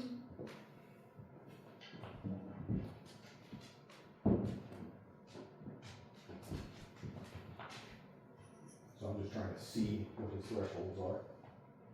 So you see the ear spin back in general, not a great thing. I'm pretty good at knowing what a dog's going to do before they do it, you know, so it's, for me, it's not a huge big deal. And honestly, for you guys, I wouldn't worry about it too much anyway, because, so again, he pulls, I say nope, I move the opposite way he's pulling until he quits. Nope. And literally, if I want that to quit, and I want to teach the dog to stop pulling on the leash, then I just do that repetitiously until the dog quits pulling on the leash, and then I stop pressure. I stop giving him extra instructions. He doesn't want any instructions. This is enough stimulation for him right now. Nope. So he just needs to accept the fact that I'm determining which way to go. And that's the start of everything. It's the start of the entire journey. Learning to walk on a leash with your dog. Learning to walk on a leash with your dog is almost the whole game. And if you get it down right and you get just the negative marker of like, that's not what I want you to do, you can translate that into everything. They get used to hearing that nope and check in with the human. If they went over to grab that bone and you said nope, then they're like, wait, why? Because they actually understand what you're getting at. What you're doing, what you're focusing on is not what I want. What he's doing right now is he's trying to go somewhere I don't want him to. Nope. He's trying to force me to go away that I don't want to go. And in the beginning, you want to always go the way you want to go, and pretty much specifically you want to not go the way that they want to go. Until they start submitting to the idea of like, we move with the human. Now this is basically when the leash is on. So it doesn't have to be all day, every day. The condition is that When I have the leash on you, you don't pull to try and get whichever way you want. When I got the leash on you, you move with me, right? And if you don't, I say nope, and I move the opposite direction. And we just start learning to walk, not trying to get anywhere, just like we're doing right now. And then we can learn not to pull. And it just continues repetition. So we just make a covenant amongst ourselves that when the leash is on the dog, if they try to pull on him, we say nope. And we mildly, as much mildly as it needs, we move back away from them, and pull them back towards us. Nope. Until they start to give into the idea. Now, once they've given into the idea, we don't do this perpetually forever. We turn loose, right? We eventually say, okay, exercise over. I don't need you to behave every way that I want all day long, every single day, no matter what. What I need from you is I need you to behave when I ask you to behave, right? Because you're still a dog, and I still want you to be a dog.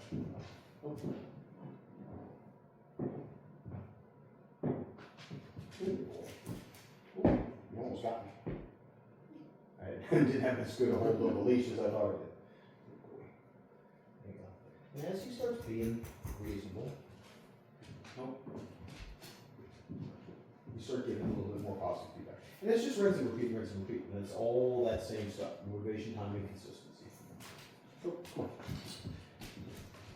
we eventually get to a point where we walk a little faster. Nope. The reason we keep going back into the kitchen is for no other reason is because he wants to go to you guys. And that's where my struggle is going to be, is because he wants to be with you. So you guys aren't going to have that much struggle. It's like stay here with me is going to be an easy thing for the dogs to learn with you. And so it's a smaller battle, and therefore win that first before you start making things difficult. This is much easier if you give them an easy problem to solve first. You don't start with trigonometry. You start with 1 + 1 = 2. You start with just counting like my 2-year-olds do, right? And I'm not teaching them trigonometry right now because it's not time. And so don't get in too big of a hurry. Padding is a great thing. Hey, big guy. Whenever he's being calm, he's being reasonable. I give him feedback on it. Good blood scratch. Yeah. I'm going to take this off. I'm going to say free. We're done. Right? And that is the example of the first, just a very first interaction with something like the leash. And especially something like the leash with a person that he doesn't understand. So anybody comes and puts a leash on you, they're in charge, you need to move with it. And you rinse and repeat that, rinse and repeat that, rinse and repeat that, and eventually it gets to the point where if I wanted to train my dog to follow anybody on a leash, I'd just get a whole bunch of people to behave in the same way until the dog just quits asking. That's what we did whenever we had 4 or 5 different trainers. Every trainer trained you basically a similar way. And then the dog left the situation learning that everybody who handles them with a leash, you behave a specific way. Right? All this stuff making pretty good sense. Mm-hmm. All right. Do you guys feel? Do I understand? I speak abstractly. Do you guys feel like there's any barriers to you guys being able to figure out how to apply this in other situations? You're not going to know how to do it in every situation right off the bat. That's obviously not going to happen. But does it feel like something that's applicable? Something that's doable? Yeah. Well, something that you know how to see what to do with it. Yeah. Yeah. Okay. So, next time somebody comes up to the door, let's go through that scenario and figure out what's going to happen. How are the dogs going to behave? By the way, I meant to say this as we came in, but we had a little bit of commotion. I parked in front of the boat trailer. I hope that's okay. I figured it would be the right thing. I didn't. I see the little plastic cap on the ground. I'm a horticulturist, so I pay attention to those things, and so I definitely didn't park on that. But figured that'd be cool. But somebody pulls in the driveway, and the dogs are going to behave how? Go ballistic. Especially if somebody's like sitting in there trying to get their Amazon package out to bring it to the door, they're going crazy for that 2 minutes that they're here. Right. Okay. And so most of the time that happens while you guys are away, correct? Yeah. Okay, so now here's going to be the problem. We can't do a whole lot about that. Mm. I mean, there are things that can be done, and I can talk you through that. It just depends on different tools that you use, right? Like that thing right there is not everybody's favorite tool to use because they don't like the idea that there is electrical stimulation with the dog. But it has a bar collar on it, and if the Amazon person shows up and they start losing their ever-loving minds, and then that thing stimulates them in a way that they find is pleasing and everything, and then all of a sudden they shut up and it stops stimulating them, and then the Amazon person actually gets to come to the door, drop the package, and leave, and they find out that they weren't a terrorist. You know, they're not some weaselly character. The mailman problem is such a comedic issue. It's because the dog says there's a terrorist in the front yard, and he's dropping off bombs, and then I barked at him and he left. So it worked, right? And so here I am, proud dog, doing my job, protecting my family from all of the terrorists. and it works when Jim the mailman is just a mailman. And you get to the point and you go, you don't get to treat Jim that way, and the dog goes, wait a minute, I'm trying to keep, and you're like, no, that's my mailman. You don't get to treat him that way, and then they go, oh, well, you know, and especially like we were talking about at the beginning, where I talked about turning your back to.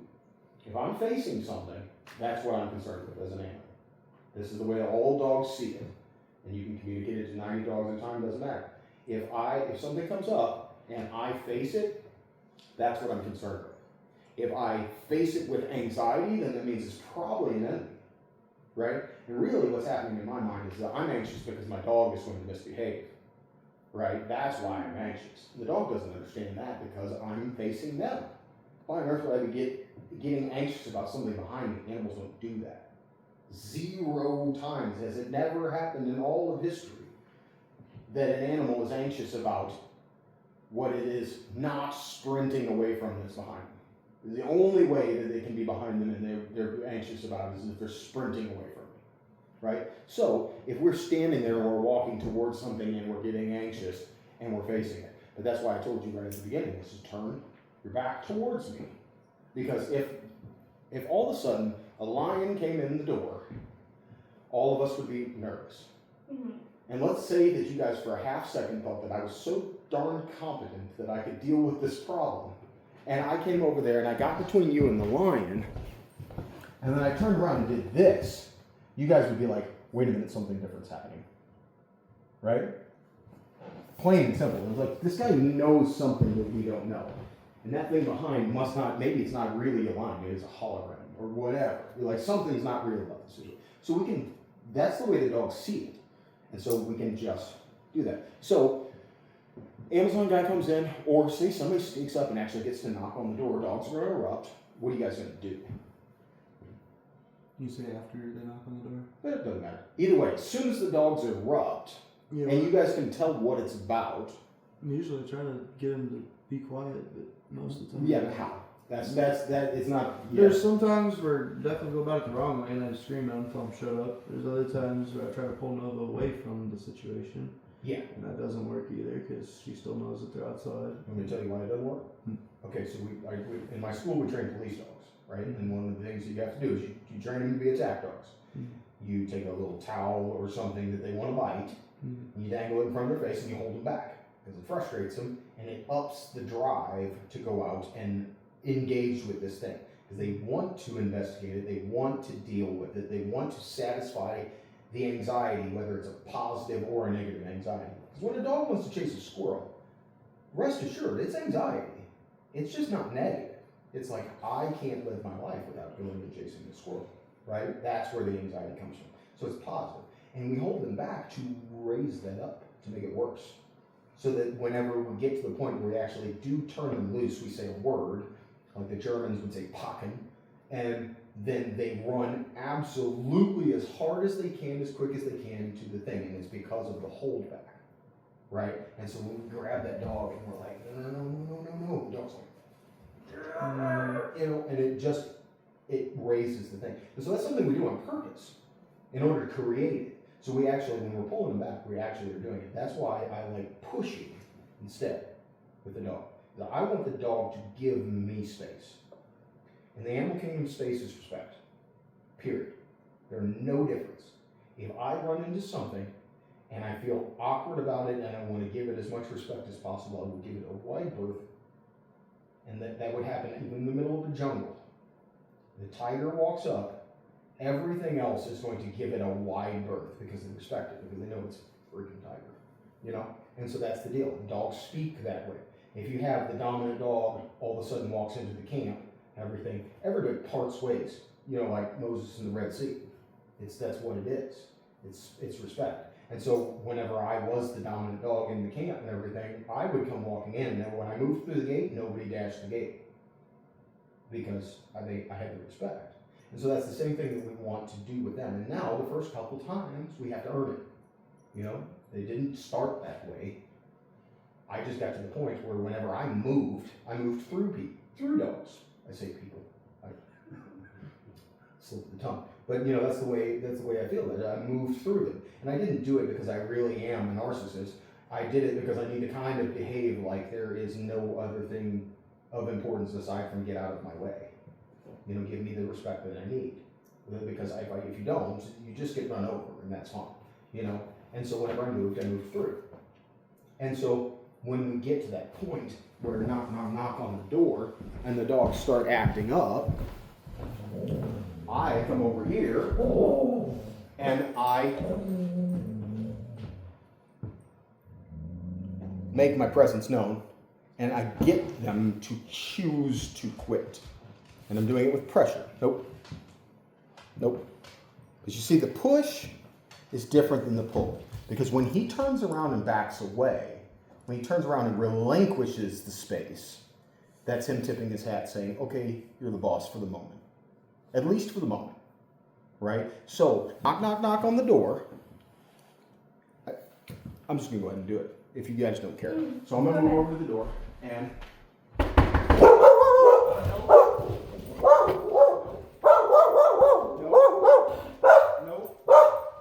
Nope.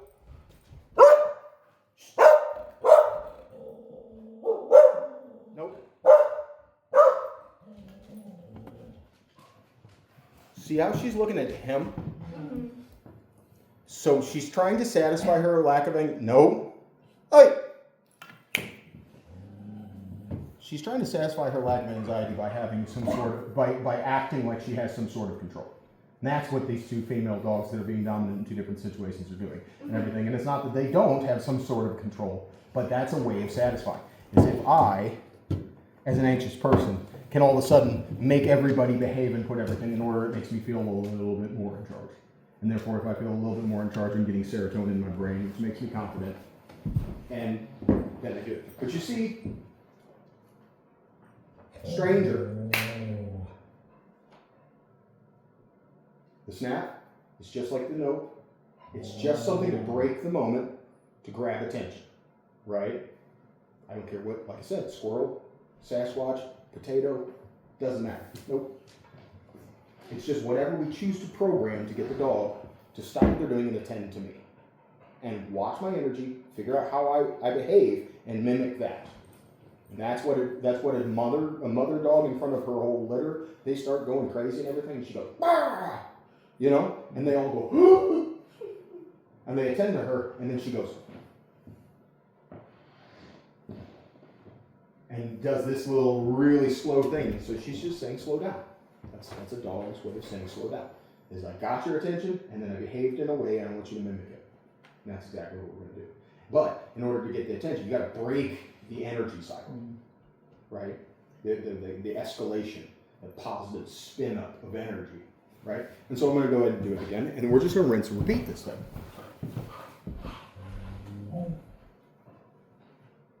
A little bit. I just give a little bit of pressure. She started doing the mouthing a little bit. I just came back. I gave her a little bit of eye contact. She breaks eye contact out of respect because she's now respecting me in a certain amount. And that was enough. And she quit, and I released the pressure. So over and over again.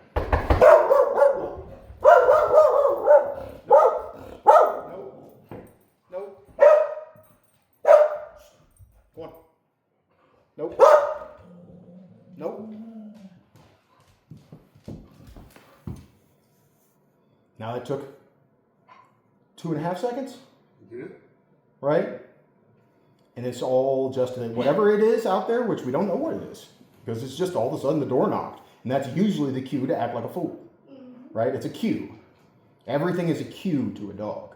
Like whenever I hear the kibble hit the bowl, it's my job to get really excited and run over there and claim that bowl, right? Same thing. Whenever the door knocks, it's my job to go over there and defend the door because I'm the toughest thing around, and so it's my job, right? And now what I'm doing is I'm pretending to be the toughest thing around instead, and I'm obstructing them, I'm resisting them, and if they quit, then they're saying, okay, you're the boss, and if you want to be the tough one, you got to deal with it. And that's true. Across the board, dogs don't have to be taught that. They're born with that instinct. And it is the case all the time. So there is nothing wrong. And in fact, there's a kindness to us to actually be the toughest thing around, right? And it's just an act, really, because we know that Jim's our buddy. He delivers us, hopefully not just bills, you know? And so we just do it again. Rinse and repeat. Because once we decide to start addressing this thing, we want to continuously address it the same way each time. So if I'm in the bedroom and somebody knocks on the door and the dogs start losing their mind, we're gonna do the same thing. We're gonna come in, we're going to scoop them out, and we're going to back them up and cause them to willingly give us the space and this respect, saying, you're the defender now. I'm going to go lay down because it's not my job now, right? And then that is a whole different ballgame.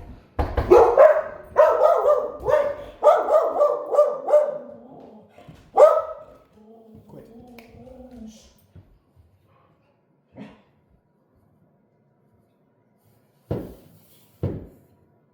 Is this thing just super clear? Mm-hmm. All right. Here's the deal. When you guys go to do it, because you guys have not been doing it before, you might have to get a little bit more serious with it. Mm-hmm. Like I'm doing it very gently because I'm weird, I'm strange, I'm foreign to this household. So I don't have to, they want to avoid me. They want to avoid me just as much as they want to avoid whatever's out there. And so when you guys have to do it, you're going to have to probably put a little bit more pressure into it.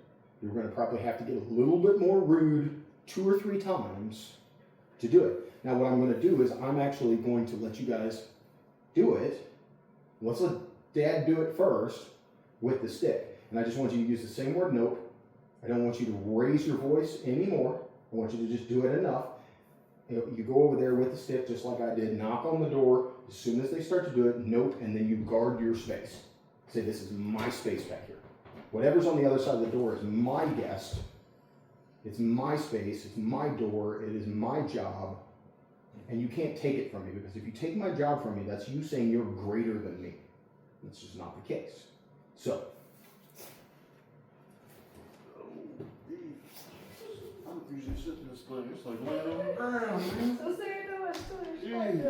It's like you way down in there. Yeah. And so, and I'm going to, if I need to come.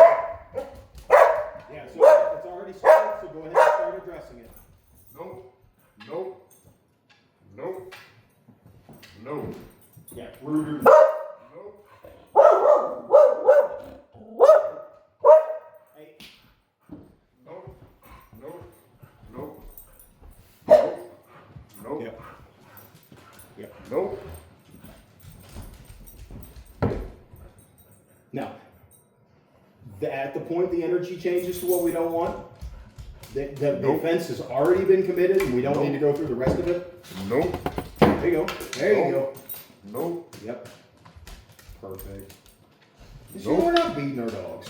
Yeah, I have to stick We're not beating our dogs. We're just using this weird foreign thing as an amplifier, as a Nope. little bit of an exclamation point, saying, "Hey, Nope. let me see that." Nope. Go on. And that's it. So what you're saying now is my door, and you need to treat it with respect. So when I move through the crowd, and they all split ways from me. They have gotten the lesson. Nope. We know because it has happened, because the behavior has changed. We know that they've gotten the lesson that I deserve respect. And if I deserve respect, that means they have to give me space. Unless I invite them in, they have to give me space. Same thing, when she jumps up in your lap, she doesn't ask you. No. She doesn't ask you, and that's a mom thing, right? Because mom's a safe space. And a lot of times when most of my clients, or most of my clients are single mothers, it is usually the case, and they have a little bit of that, these are my babies type of mentality with their dogs. The dog gets up in their space, and unless it is preventing the child from getting up in their space, they don't object. Right? Let me rephrase. They're usually not single mothers. They're usually married mothers, right? And because dad gets to be this line drawer, and the mom gets to be a free, open space to be comfortable, right? And so one of the things is like I am allowing her to come in and have a sniff because I want to be ingratiating to her at this point in time. But if she was being rude to me, then I would send her away, right? If she was inviting herself into my space to a degree that I don't accept without my permission, I immediately send her away whether I want her there or not. Because I do want her there. Like I want her to crawl up in my lap as well, but she's just not going to do that today, you know? So if she comes up, like say she were to come up and jump in my lap, I'm just going to matter-of-factly, with no extra energy or no anxiety or emotion or anything like that, I'm just going to be like, not the answer. You just don't get to take my space because I have value, right? And when they start treating your space as something that is of value that they don't get to just take, then they will do that. Now, when you have that value, like Dad's earning right now, then whatever is behind me is mine, and it needs to be given the same amount of respect as you give me, right? So at this point, you don't have the respect fully yet. It's just a new introduction of idea, but you're earning it, and then later on, as you continue to do this, and you continue to say, hey, you get to treat all of these things with respect that I claim, then that becomes a deal. And it becomes to the point where you can put a T-bone steak down in the middle of the room and claim it, and the dogs will start walking a wide berth around it, and I've done that thousands of times. I've done it in the presence, and in fact, we could do it here with these particular dogs, and it would work before the end of the day, right? Probably would work in a few minutes, as long as they respected me. You know, now I walk out the door and they're going to snatch it up because somebody else needs to take that respect from them as well. And it is a take thing, and it's just the facts of the matter. So, good dogs. Good job. That's right. So now the other end of it, we've talked about how to tell the dog no, right? We use NOPE. Hey, baby. That's a good girl. But we also need to learn how to reward the dog. This is a pretty darn important thing, and there's really a couple of ways to reward your dog. This is like, first of all, lack of pressure. More pressure is negative, lack of pressure is positive for a dog, especially an anxious dog. Now, if you have a dog that's happy-go-lucky and wants to be up in your space, sometimes pressure is positive. So we just do that according to the dog, like we said before. Generally, we reward in two different ways. One is food. Food causes dopamine in your brain, and dopamine is a pursuit chemical. So dopamine causes you to do actions, right? And that's what it does. It works reliably that way. It doesn't matter the dog. That is the case. If the dog wants the food and you give them the food, whatever they did to earn the food is what they will continue to do. And that's how you train and exercise, you know, whatever it is, the exercise. It tends to add energy to the situation, right? It's the only two things you need to know about treats, right? So if we're not trying to get the dog to do something, or we're not trying to increase their energy, we don't need to use food, right? The other reward is physical affection. If you touch a dog at all in a way that they do not find displeasing, so the difference between it is how this dog feels about it. If the dog finds it displeasing, if I would have pet her at the beginning, she would have found that displeasing. She came and offered herself, and I pet her, and she found that pleasing, and she's having that weird smile thing, this thing, and that's because she's like, I think maybe this is okay. That's a lot of times what that means. It's like she's still got a little bit of anxiety, but it's dispersing, right? So, all that being said, when we touch a dog in a non-threatening, offensive way that is positive energy, and what that causes is a chemical called oxytocin. You don't have to remember this, but it is the love chemical. It is the family chemical. It says you're safe, you're secure, you are okay as yourself. It's not about what you're doing, it's about what you're being, right? So that's why I tend to teach you guys to use physical affection more. Is because, but just keep in mind, you're not commenting on the action, you're commenting on the state that they're in, the state of being. So when she's relaxed like this, well, she's not completely relaxed. When she's kind of relaxed like this, she's better than she has been. She's moving in the direction of relaxed, giving her physical affection to reinforce that and to speed the process of her calming. We'll do it. Physical affection has a tendency to calm, unless you do it rambunctiously. It has a tendency to calm. So calm petting of a dog will. If you pet a dog as it's calming down, calming, it doesn't have to be calm yet, but calming, when it's moving in a downward direction in their energy, you can take the most neurotic dog in 1,000 and only pet it as it's calming, and you can turn it into the biggest couch potato in 1,000 in 6 weeks. You guys can do that. I can do it in 2 because I'm better at seeing it because I've got more practice, but that's the only difference. It's just I have more practice. It's that reliable because the chemicals in your brain only work one way, right? And they have the same chemicals because they're mammals, right? So when she's being calm and she's being reasonable about it, got it. So like say I was to knock on that door, and she's like, this is getting annoying, and I know it's not real. And she kind of does that little sigh thing, because she absolutely will at some point do that very sigh. That thing right there, that's her trying to calm herself down. She knows she's getting anxious. She knows that the sigh calms her down, and she's trying to be calmer. And you pet her after that, that will be the greatest thing you've ever done for the dog ever. And it's just so innocuous of petting. But that's the deal. How we influence energy is through physical affection. So when they behave with the right energy, especially in response to things, physical affection. And if you guys don't ever use a treat, fine. Like honestly, people cause just as much problems with treats as they do. They take a dog and they tell it to go over and get on the climb space. You know, like you knock on the door, makes the dog go over here and lay on top of the mantle. I've taught that 100 times and everything. And then we give it a treat because they did something, right? And then people become one-trick ponies, and that's the only thing they ever reward the dog with is the dog goes over there, they give it a treat, they have the people come in the door and give it a treat. Now what you have is you have a dog that when the door rings, they don't go bite people, great, but what they do is they come over here and act like a fool on the mantle, and they end up breaking the glass, and they end up, like you can't continue to watch the TV or anything like that, whereas, you know, next door neighbor comes over and walks in the door and everything, you teach the dog to be calm when people come in. And the dog doesn't lift his head, and you go, "Hey, Jim," and now that's peace. You know what I mean? That's where people can start coming and going, and people can use the house as is intended.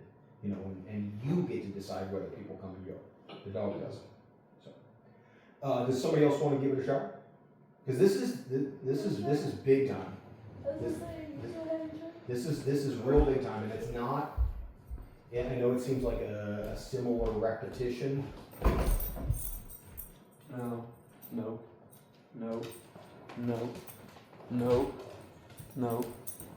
So you remember whenever you did great. Whenever I was standing there and I gave the signal of where to go. Yeah. A herding dog will understand it really easy. You almost don't have to teach it. So if you want them to go to a specific spot, you're welcome to gesture in that particular direction, especially like if, forgive me, if I was doing it to you, as I'm not going to go like this, I'm going to go like this, right? And it's sort of like up and away, right? And that was great. Good dog, pet her for that, for me posturing at you and her dealing with it. That's fantastic. But you see, these things are working already. Yeah. So go ahead and do your thing. I've already seen a difference, that's for sure. I haven't seen her act like this ever. And it's just up.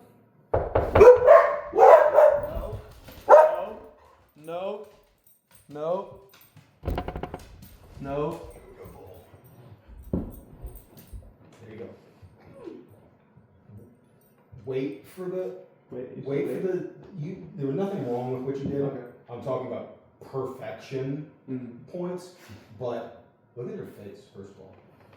See, like, she's got a little bit of a wide-eyed thing. Yeah. And that's fine, but that's just because it's a little stimulating. But she's realizing that this is a little bit of a game now. Yeah. Like, that look tells me that she's like, okay, I think I'm starting to figure out how this works. And herding dogs love to know how things work. I've noticed that. Right. If they can figure it out as a game, like mine, I taught mine defensive work, which is which is like a guard dog.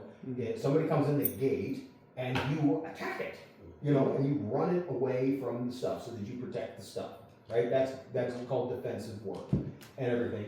And I taught him as a fairly young puppy, which you're not supposed to do until they're 2 years old. He was like 9 months. I just taught it to him as a game. And so the girlfriend at the time would say, "Help me," because I was being creepy, you know, and then she would say, "Help me," and he would bark me and I would run myself all the way into the corner, and it became a game, and he wasn't actually coming to bite me. Like, he didn't really want me to go away. I was his dad. And then we could snap the game off and everything like that. And it didn't work as a defensive dog because it's a fake game. But a herding dog like that, once they get it figured out that, like, hey, I can see the call and response happening. I can see how this trigger has a correct answer, and I want to figure out how to give the correct answer. So she's starting to love this. He's not sure yet, because he's like, I don't understand why any of this is happening, and that makes me anxious. She's like, I think I'm getting it, and that makes me happy.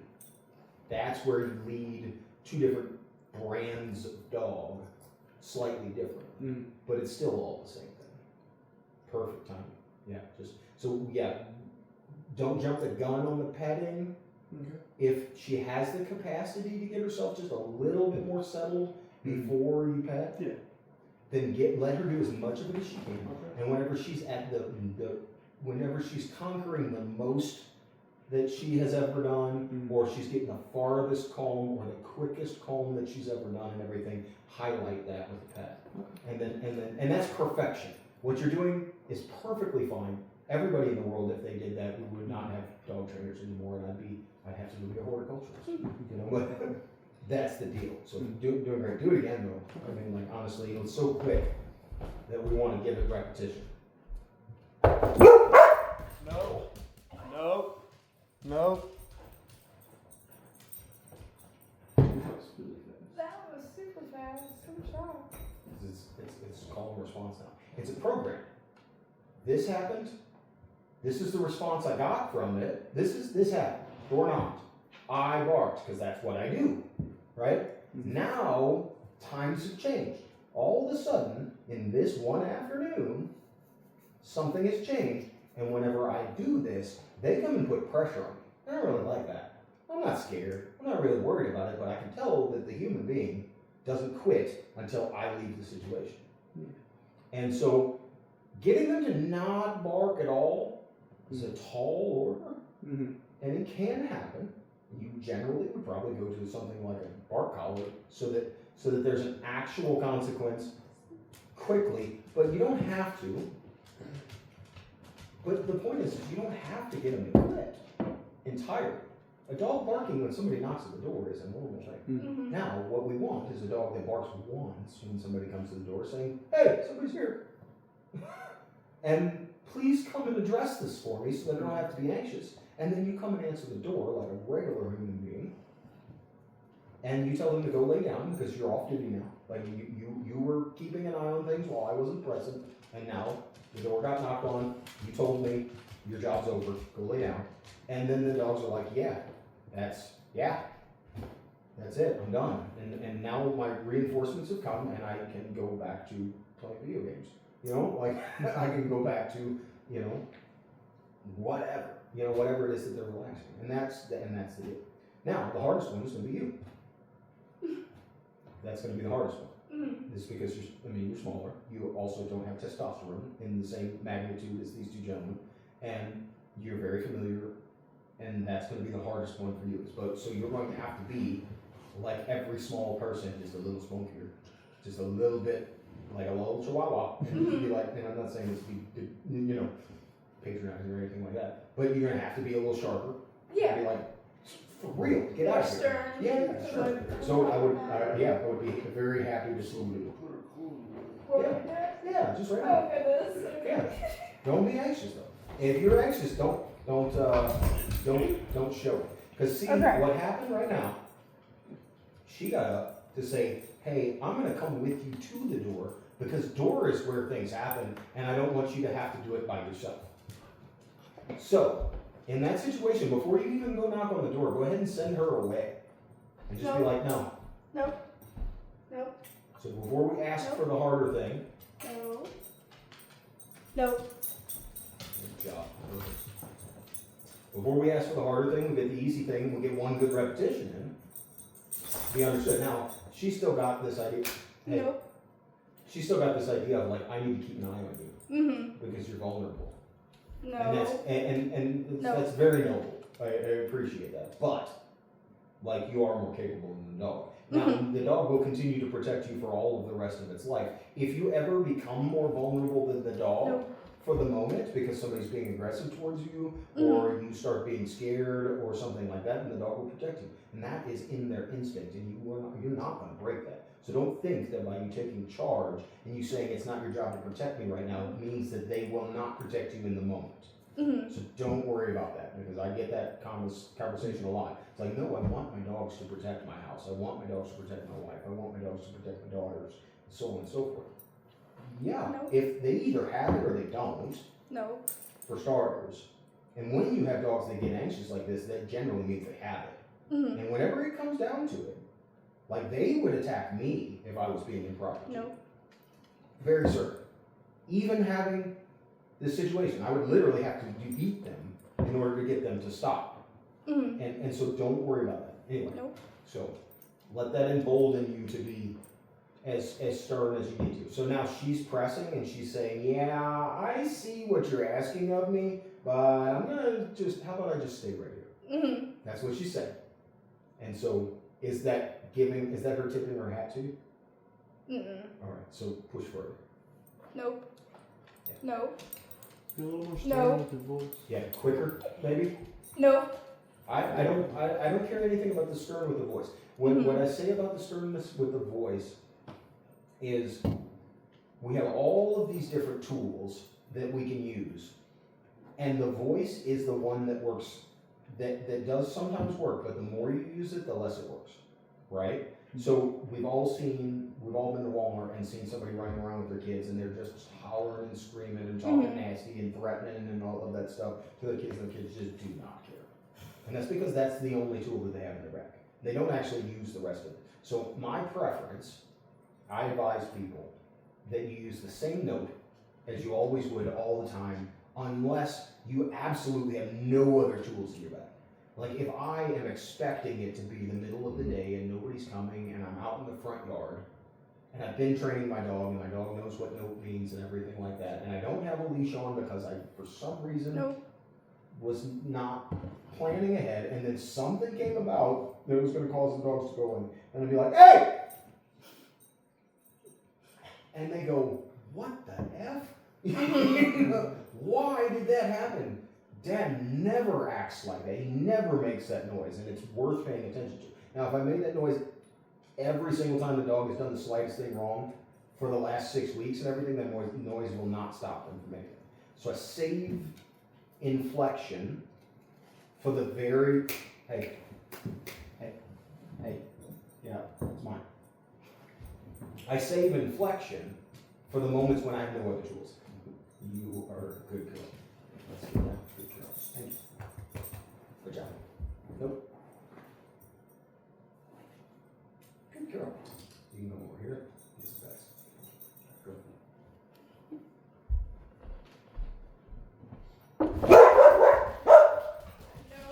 Nope. Nope. Nope. Nope. Nope. Nope.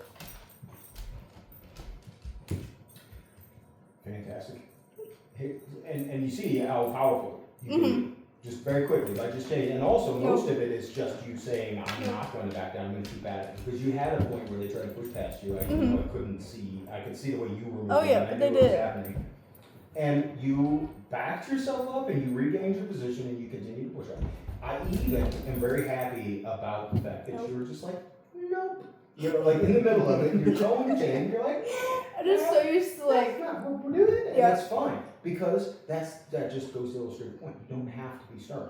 Mm-hmm. You have to be matter of fact, even cheeky about the situation. You know, sometimes my dog goes to chase a skunk. No. Out, and like say I popped out in my front yard and the dog Nope. the dog goes running after a skunk. This is a big bad problem Mm-hmm. in my life. I live right in the middle of town. There are skunks still and everything, and the whole neighborhood is gonna know everything. So I open up the door and the dog is like, no, that's not what we're doing. And the dog goes, okay, good boy. And then I close back the door. Maybe I go out there, and I don't go out there. I just hope that the skunk leaves. But say it was a cat or whatever, and I let the cat run off and everything, and then I go and I ease the dog outside, and we don't explode out the door, Mm-hmm. right? But it can be cheeky. It can be comical even. And a lot of times people saw me training the dogs, and I'm just being a cheeseball about it because it doesn't require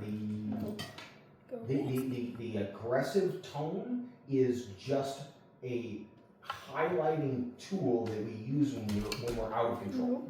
And so we end up training ourselves with a note to always speak as if we were in control. And if we speak as if we're in control and behave as if we're in control, then the dogs absolutely believe it. And it doesn't matter how big. Most of the best trainers I've ever seen in my life are built just like you. They're tiny little females. And that's the deal. And most of the time, they never spoke crossly to a dog at all. Nope. They just know how to use the leashes right. And they know how to move things around. They don't even know these things that I'm teaching, but they behave in them anyway. So push a little harder on them. Nope. Yeah. Nope. Nope. So you see how you got a little bit done whenever it banged against the thing? They do that on purpose. There's the tone. And No. No. No. Hey! I'm gonna help.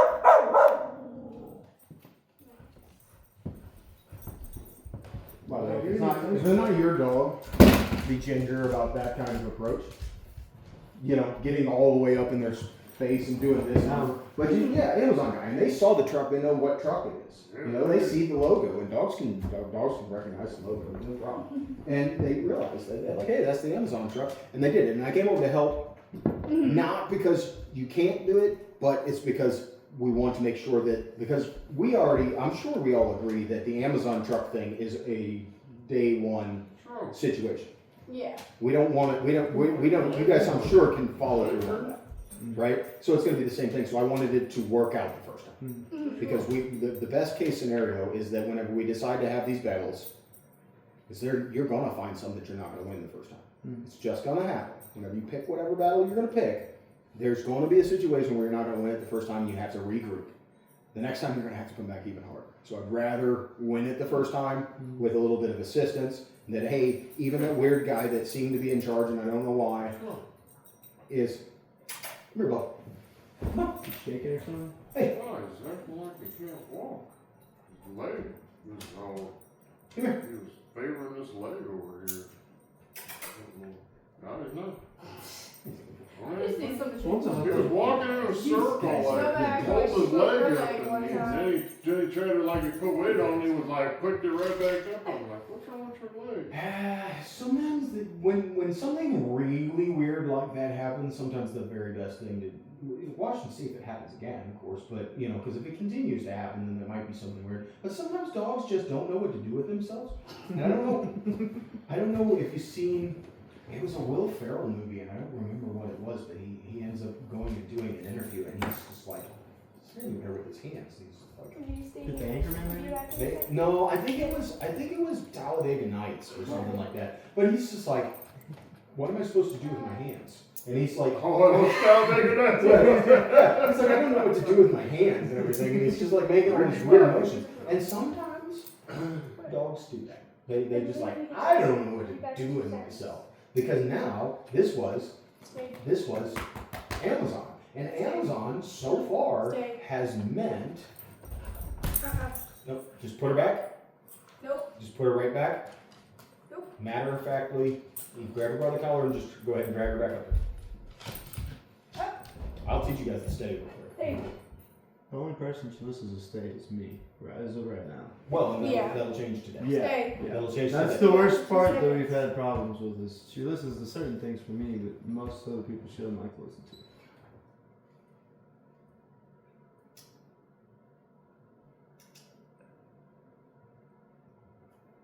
So that eye contact that I just gave her was just a little reinforcement. You know, I kind of got a little bit of her attention, and I gave her those sort of like, you better step. And so that's just because I want this to work the first time. So if it didn't work the first time, I'm going to teach her to let her loose, and I'm going to show you guys how to do this the 100% way. And it'll work. He's a good guy. He's my good guy. You good dog. I love being able to come into the situation because, like,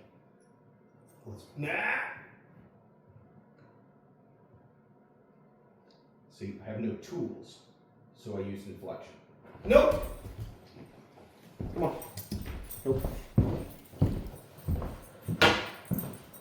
Nope. Nope. Nope. I'm gonna go back. She almost did it. Come on. Come on. Hey. Come on. Go ahead. You grab her by the collar, lead her back up there, and then I want you to come back down the hallway. I'm gonna sit back down. So, let me talk to you about stay work. All right. First of all, we can teach an exercise like get up on this surface. It's like the easiest exercise, the most foundational exercise. It is how we teach stays, and I have a video on the YouTube page that you guys can go watch me break this down into excruciating detail over about 6 minutes, and it works 100%. And I do it with a little tiny puppy named Admiral Sterling Fuzzbutt, and you guys will enjoy it. So, we teach number one the exercise of getting up on there, which you seem to be able to show her what it is that you want. So you say the word, whatever word it is you want associated with get up on this thing. I personally use the word climb. People use up, they use place, they use perch, they use all sorts of cutesy words, whatever makes sense in your mind that is going to be easy to say, like second nature, easy to say. Get up on this thing and stay up there. That's what you're gonna want to use. And so we teach it by saying the word, showing them to it. If they've done it right, and that's all we want to talk about thus far, then we give them a treat because they've done something good, or we give them a pet because they're being obedient, and then we free them up and say you're done, right? And that's how you start. Is you start by telling them to do it and then releasing them. Telling them to do it, rewarding them, releasing them. Telling them to do it, rewarding, releasing. Rinse, repeat, rinse, repeat, rinse, repeat until it becomes a pattern in their minds. Then you start increasing distance, then duration, because right now she's staying for a period of time, and then after that it's difficulty. Right? So this is how we do with the door thing. In some circumstances, I teach that the knock on the door means go to your spot and sit down on your spot and behave there and stay there until I've released you. Right? And you can actually teach it that the knock, knock, knock on the door is the command to go lay down. Right? That's a perfectly fine thing, and dogs will understand that. She's understanding the cue of knock on the door means we're about to play this game. You just change the rules of the game a little bit. Right? So, but we start by doing distance. And so I've asked her to get up here. And what I would do originally is like say I'm feeding her treats, you know, or whatever. Like that's how I generally teach an exercise because we're doing something. And so what I would do is I step back, half step, and I say, oh good. I give her a treat. And then I would stay a whole step back. I say, okay, good. And this is not rewarding to her at the moment because I'm just being weird and just making her uncomfortable. But if you were doing it, or like if she said good, you come in and you pet her, she could probably live with that, right? And we build the distance. And then we keep on doing that. And the idea is that we ask the smallest question possible that is the easiest for her to accidentally get right. We continue to reward her for accidentally getting it right because this is just feedback. It's not actually a reward. It's just positive feedback. It's just confirmation that this is what I'm looking for, right? And then we free her up before she's made a mistake, right? And what we do is we try to stretch it like a rubber band. If you take a rubber band that's this long and everything, and you stretch it to here, you probably don't make it, right? And if the next time you stretch it to here, it's gonna break, right? But if you stretch it to here, and the next time you stretch it to here, and the next time you stretch it to here, and the next time you stretch it to here, next time you stretch it to here, nope. Calm. Good girl. Good girl. Good girl. And you stretch that rubber band 1% more each time, or 3%, 5%, whatever the dog can handle, and you continue to let them finish the exercise in a positive manner without any failure, then the dog's ability to understand that this is what I'm expected is going to grow fast, really fast.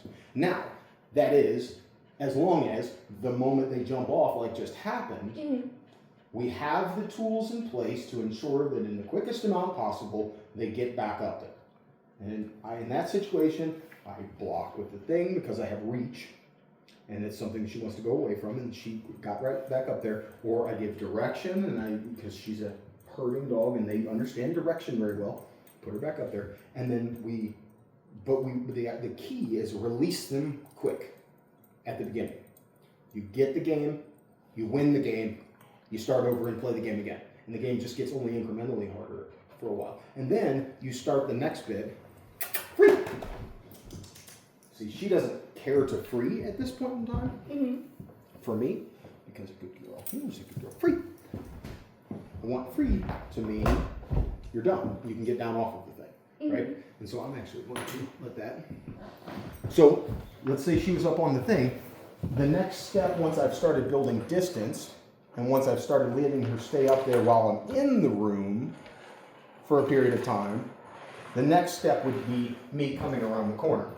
And so the only problem with what you did is you did all of that at once. Yeah. So you started doing trigonometry day one, as opposed to just doing 1 + 1, and then doing 10 + 10, and then doing 10x, and so on and so forth. And so the first time I come around the corner, I'm literally just gonna be like, good job, and that's it. Is I'm gonna basically solve the problem for her. The math teacher doesn't just put the problem up on the board and go, have at it. They say, here's the problem, here's how it's solved. And I'm going to give you one very similar to it and let you try to solve it. Same thing with the dog on this particular thing.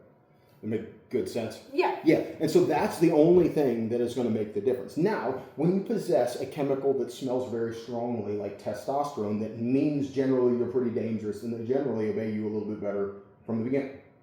That we have advantages as men in that direction. As females, you guys have advantage in the fact that you serve them no matter what, and you take your service away as correction. And that's the very archetypal female way of leading, is that I'm going to be nice to you no matter what. I'm going to be reasonable to you no matter what. I'm going to be welcoming to you no matter what. But you start to treat me like I have no value, and I'm taking it away. And that's where, when the dog is crawled up underneath your skin and they're behaving poorly, you just shun them. And shunning is a great feminine way of addressing a dog. It's like, you don't get to be in this wonderful space if you're not treating them properly. And that's how you're going to win the day when it comes to these dogs. You don't get to protect me and treat me like I have no gumption of my own. You get to be good, have a little bit of that, that maybe even feminist energy is like, no, I am capable, right? Because you are, and that's fine. And you go, no, you don't get to treat me like I can't do this. You don't get to treat me like I'm less than. Get back over there, and let's try again. And that's going to be what wins the day. So grab her by the leash. I want you to pick a word. Up is what you said last time. Yeah. Up. I want you to say up and lead her to the thing. To the couch? Yeah. Up. Keep going until she's up there. Up. I prefer, like, obviously everybody does it multiple times at the beginning, but I prefer one up and then until it gets, and you just keep using your body to ensure that she gets up there, as opposed to repeating. It's not make or break. Yeah. But work your way towards that at least, right? And especially as she starts to get the idea. Now tell her free and lead her off. Free. Perfect. Now, tell her up again. Over up. Okay, you did leash first. So say first and then always speak, then act. Okay. Over up. Up. Good girl. Pet her and tell her she's wonderful. Girl. You're the best dog in the world. Oh my gosh. And say free, and then Free. Beautiful. Now you can pet her for that too. You can pet her for getting off of the thing. Girl. And say up again. No, but up. Up. No, but up. Good girl. Now, what I want you to do at this point is I want you to take a little bit of step back, and then come and pet her. Tell her good, and go pet her. Good girl. Right? So all you're doing, the only thing you did in between, different than the other ones, nope. And then, No, but up. yeah, so make sure that No, you up. look in that situation, because we want to acknowledge the fact, Good girl. that there was a mistake. Mm-hmm. And it's not like I hate you, it's just, no, that wasn't it. You know? And so you step away a little bit, and even to the point where you can drop the leash, and then, so you step away, give it a little space, and then come back and pet. Good girl. And I like the idea of actually walking back to pet. Mm-hmm. So I come a little bit. Good girl. That's a good girl. Come in. Good girl. And then eventually we'll get to the point where we'll kind of turn halfway away. And a lot of times they break at that point. You say, nope, put them back up. Come back and do exactly what they failed next time. Nothing more. And let them get it right. Come back and reward. So it's just all the more repetitions of them getting it right. Mm-hmm. And that's without all of the threatening presence of like, you better behave otherwise. It's just like, hey, I just want to make it very clear to you what I want. You know? And I'm not going to jump your bones about it, but you're not going to get what you want out of it. Mm-hmm. Because that's the feminine.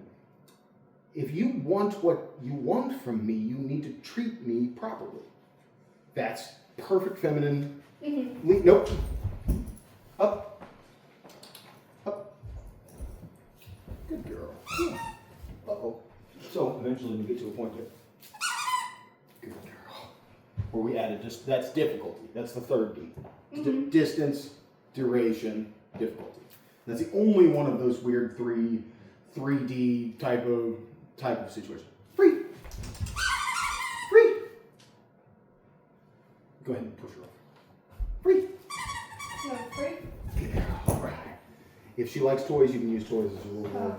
Whatever. Kind of more toys like sugar cigarettes. Yeah. Anyway, it's not important. There, like I said, the YouTube page has tons of videos about how to deal with that, what to do with toys, Yeah. how they're different as a reward. Toys are like super rewards. So in the same way that food adds energy, toys add tons of energy, and they add tons of confidence, and confidence is not just a good thing all the time. You know, sometimes you have dogs with too much confidence, we generally correct them more.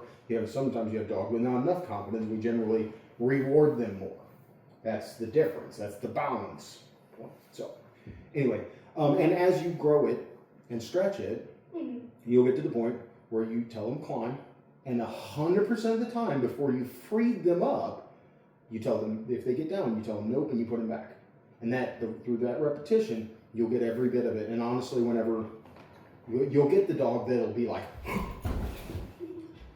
here I am, I'm ready, I'm doing what I'm supposed to, I'm a good dog. You know, you'll get that energy out of it. Whereas men have a tendency to have the energy of like climb, and they're like, all right, sure. You know, it's just a slightly different tone, but it's the same thing. You know, it's with men, you tend to get behavior out of just a hair more intimidation and like obedience, whereas with a dog, you'll get the same kind of like happy obedience. You know, the sort of like, I'm really happy. But then generally, you know, if something crazy intense happens, the dogs will generally obey the males better, and they'll generally protect the females.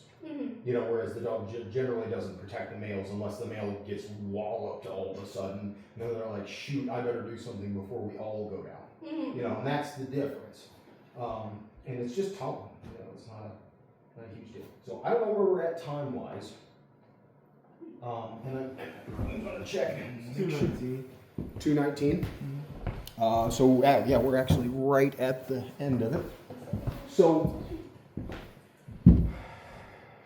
is there any other scenarios we want to kind of just talk around for a quick second before we get done with this to make sure that you guys have an idea of how to apply these things. We talked a little bit about the walking. The walking is not really that much different. You can use a longer, well, this is not a very good example, a longer line. They have longer lines out there to kind of make the game a little bit easier. We go out in the front yard and you have 10 foot. And it's like, you start walking in a direction whenever they go the wrong way. You say nope, and it takes a couple seconds before they hit the end of the leash. You know, and then they can start learning. And with a dog like that, you give them a little bit more space to make decisions and they go really quick. I had a mini Aussie one time that really taught me this lesson. Is like this dog was the kind of dog that ran sideways on the wall while pooping, big out of anxiety. Like this dog was 50x the anxiety that we have ever seen out of this one. So his name's Buckley. He's a great dog. Buckley taught me that whenever you have these high mobility dogs that want to make a lot of conclusions, because a smart dog doesn't get things right more, they just make more conclusions. That's what a smart dog is. Dumb dogs don't make nearly as many conclusions, but they generally get it figured out. It's instinct, right? So you get a little bit longer leash, and you give them a little bit more time from the command, from the word, to when there's an actual consequence, and the smart dog will figure that out quicker, and they also will get it right a few more extra times, and you just spend more time rewarding them. And then you play this game of like, let's see if we can positively shape how nicely you walk with them. You can also add something like a prong collar to that thing. These things are not torture devices. They look like them. You guys familiar? Yeah. I was gonna say yeah. Okay, so yeah, these things have to be sized properly. If you don't size them properly, they hurt the dog, and they hurt the dog in the way that everybody thinks that they hurt the dog. Yeah. If they're sized properly, it is impossible to hurt the dog, right? You can absolutely, a dog can hit full tilt at the end of the line and stop abruptly with one of these things and will not puncture the skin. Yeah. Because it constricts around, if it's sized properly, and if it has enough mobility in the constriction point, right? So it needs to, when going around, so let's say I was putting it on my leg. This is the dog's neck right here. We want to put it at the highest point of the neck, provided that the dog's neck is wider at the bottom than it is at the top, which is 80% of the time the truth, and with these dogs it will be. And then what we want to do is we just take it in its closed form, we wrap it all the way around, we open it from the middle, and we're going to find where it needs to be. So like at this point, I can't quite get these ones to go into position, this one right here. So I'll go to the next one, that one seems to fit properly. Now I know that these two are the ones that need to be removed. Now, that's just at the highest end of tight, but it's still not a problem. You don't want it to be constricting on the regular basis, because then that will mean that constriction will mean less to them, right? Well, you want it to be just barely, just kind of sitting on the hair, right? And so you take these off and you let that be the one that works. And with these ones, they have actually a buckle, so you can just slide it on and off, and that's nice. I got this at Tractor Supply for $20, right? Okay. So and I can leave one for you guys for $20, and that's fine. I don't sell merchandise, but I provide it if people need it. But you can also go to Tractor Supply. Yeah. Greatest tool in the world when it comes down to training dogs, because it doesn't have a preference. When they hit the end of the leash, when they put any amount of pressure on the end of the leash, it will give a proportional amount of tightening. If they hit it hard, it gives a lot of tightening. If they just barely touch it, it gives a little bit of a signal that's not even that unpleasant, but they know that it's the same thing. So they avoid it, and they generally, whenever you have stuff like this. Now, the one bad thing about these things is the first time you go to use it, if they haven't been acclimated to it, they might have a little bit of a freak out because something's squeezing their neck. If that happens, the hardest thing in the world is for the owner to do this, because the baby is all of a sudden having a fit, and you want to fix it. You want to relieve the pressure. You can't. You have to let them figure out how to relieve the pressure themselves, and if you do that properly the first time, you'll have success. If it's something that you want me to come out and do as a matter of like just making you decide you want to start using one of these things and you want to do it, then I will come out and do it, and I'm not worried about dollars. That's not the point.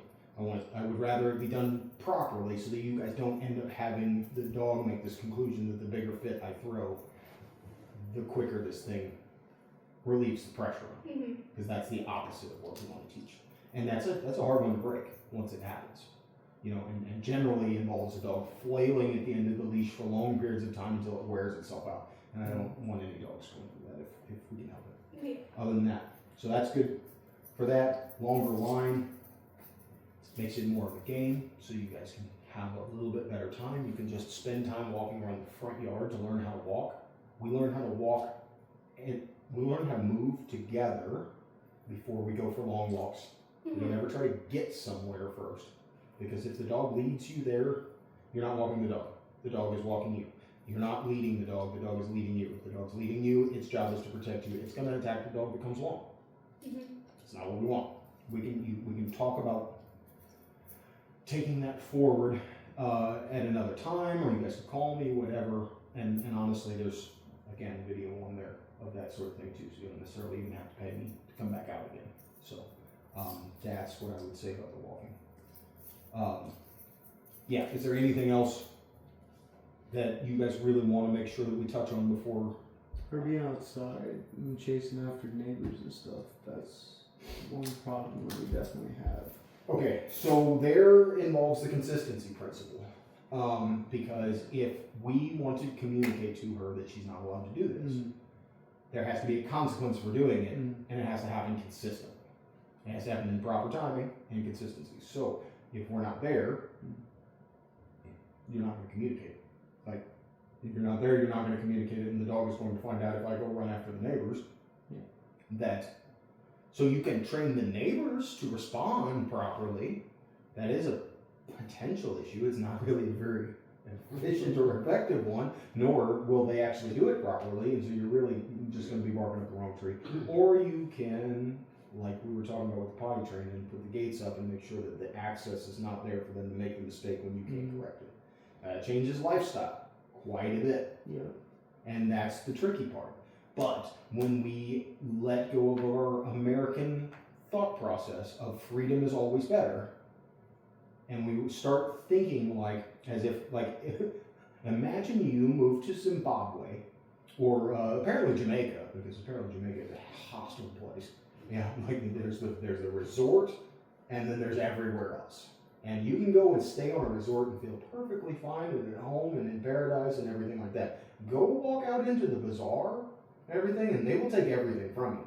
And they might take your life from you, apparently, because my wife's family goes all the time. And you have to have armed escorts to go outside of the thing, because it's just not the place that we think it is. You know, it's a nasty place. So imagine you lived on that resort, and you had a little bit of a mouth on you. You can go outside and find out. And but if somebody wanted to teach you how to not have a mouth and everything, they would not just let you outside the gate and let you figure it out, because life will correct you a lot harder than, you know. And also, you'll either get in trouble or you won't learn the lesson. So we need to up the control. And so, however that looks, I like the process of taking. This one's not as. You can. So I used to get these from. I'm trying to think where I got them from. I used to get them from Walmart, and they don't have the thin ones anymore. But I think they have 20-footers. You can go online and find like 8 foot, 9 foot, 10 foot, 15 foot, 20 foot, all of these different leashes, and I prefer to get the little. Do this right. I prefer to get the skinniest ones possible. I do like having the prong collar on, but that's up to you. If you're going to put them on a leash, it needs to be a collar that they can't pull their way out of, right? So if they're on a collar and it's too floppy and loose and they can slip out of it, you're not doing them any favors. Because now they're going to hit the end of it one time, they're going to do a little barrel roll, and then they're going to get loose, and they're going to be like, all right, this collar doesn't mean anything, this leash doesn't mean anything, and you'll lose its effectiveness. So whatever you're going to do, make it work. But I like the idea of just doing potty breaks for a little bit. Because whenever I had a place out in Cuba, and I had an acre and a half, 2 acres on a busy highway, and I had a little barn that I could, a little shed that used to be a mechanic's garage that I could train out of. And I did all of my work just taking dogs on potties. So all I did was just take the dog on a potty routinely, and then I'd let it live in the house with me for periods of time, short periods of time where I could be attentive to it. And then by the time they were with me for 2 weeks, I could take them back and I could say, here's all the things that the dog can do, So you get yourself a longer leash, this is when I think is probably double that. And you go out, you have your potty break. When the dog gets close to the end of the leash, you give it the warning that nope is happening. You're about to hit the end of the leash. And then if they hit it, great. If they don't hit it, great. Both cases, we've told the truth. You're about to hit the end of the leash, and that's where we said nope. And then they start to learn to listen for your signal. Now, if it comes that the dog comes by or the neighbor comes by or whatever, you just say nope, and you hold on. In fact, I just put up on my Twitter account, the other day, one of my videos. It's like a little short, one of the shorts, and it is of, well, actually, no, I take it back. This is the video where I get attacked by a dog that has gone viral and everything. And I start off by teaching this lesson. It's like the car goes by, and we have Max. His name's Max as well, but he's a bad dude. He's no joke of a dog. And I'm standing there giving my spiels like I'm doing right now, and the car comes by, and I just look over. I said, nope. And Max starts to go and stops himself and looks at me, right? And that's the first time that it ever happened, and we had been dealing with Max less time than we've already dealt with these dogs. And I tell him that's the deal. I give the warning, and if you heed the warning, nothing happens. And everything turns out. If you take my warning and my instruction and you obey it, everything's fine. If you say, hey, that's a problem, then they're like, nah, I'm gonna do it anyway. Then they go and then they hit the end of the leash, and then they'll find out. So either way, you just say nope and you stand still and hold on, then the dog teaches themselves the lesson, right? And then we start to be able to sit out in the front yard and spend time out in the front yard supervised. And when the dog goes to act like a fool, we just say nope, and the dog goes, and you're just like, tough, like that's a bummer that you're not listening. And then they hit the end of it, and you didn't do it. You didn't snap the leash. You didn't correct the dog. You just told the dog how to get the best out of the situation. The dog said, F you, I'm going to do what I want, right? And then that happens the next time, and you say nope, and the dog's like, ooh, I didn't like how it happened last time. Maybe I pay attention to them. And then they come back over, and they're like, why did you nope me? And you go, good dog. And they're like, oh, he says nope. He wants me to leave that thing alone. And if I leave that thing alone, I get pet. If I don't leave that thing alone, I hit the end of the leash. Now that's the farthest end of the spectrum. That's probably one of the most natural and harshest ways for them to learn without actually letting them go get tore up by another dog. But it's us shrinking the problem down and just giving them the instruction and letting them have the consequences they choose. And that is the most honest and quickest way to get a response on that. And eventually you start doing it with a leash that's this long. They say nope, and then run after it. It's fine. You do it 15 times, and then eventually the dog's just like, okay. And you just play the same game as we did with the stay, the climb stay, and you stretch like a rubber band. It's easiest to do at a great distance. It's easiest to do when we're sitting still and being calm to start with. And then you start upping the distance, the difficulty, and the duration. And then eventually you get to the point where you actually sit in the presence with your neighbor who also has your dog on a leash. Or you call me and I bring my dog out here and he can deal with it. He can sit still when dogs are trying to kill him. And that's the extent of this thing. You can make it that good. And my dog is perfectly happy to do it. And he's like not upset about the process. He's forgotten, really.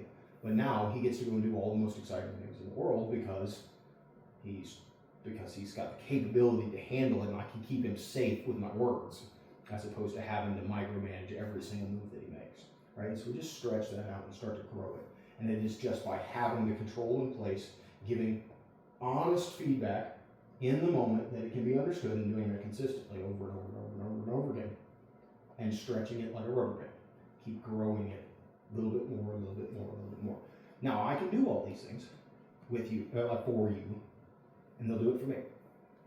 That's why I teach you guys to do it. Mm-hmm. And that's why it's a little bit harder sell, and I gotta spend a little bit more time convincing people that they can actually do this themselves. Because really, I've trained so many dogs that I'm just like, hey, here are all the things, and I spend 45 minutes talking to them, handing the dog off and telling them all the things that it can do and everything, and they just don't follow through and they don't understand any of this, and then it falls apart eventually. Mm-hmm. Not quickly, but it does. So I decided to not steal people's money. I just sell them my information, and I train you guys to do the thing, and that's why I do it the way that I do it.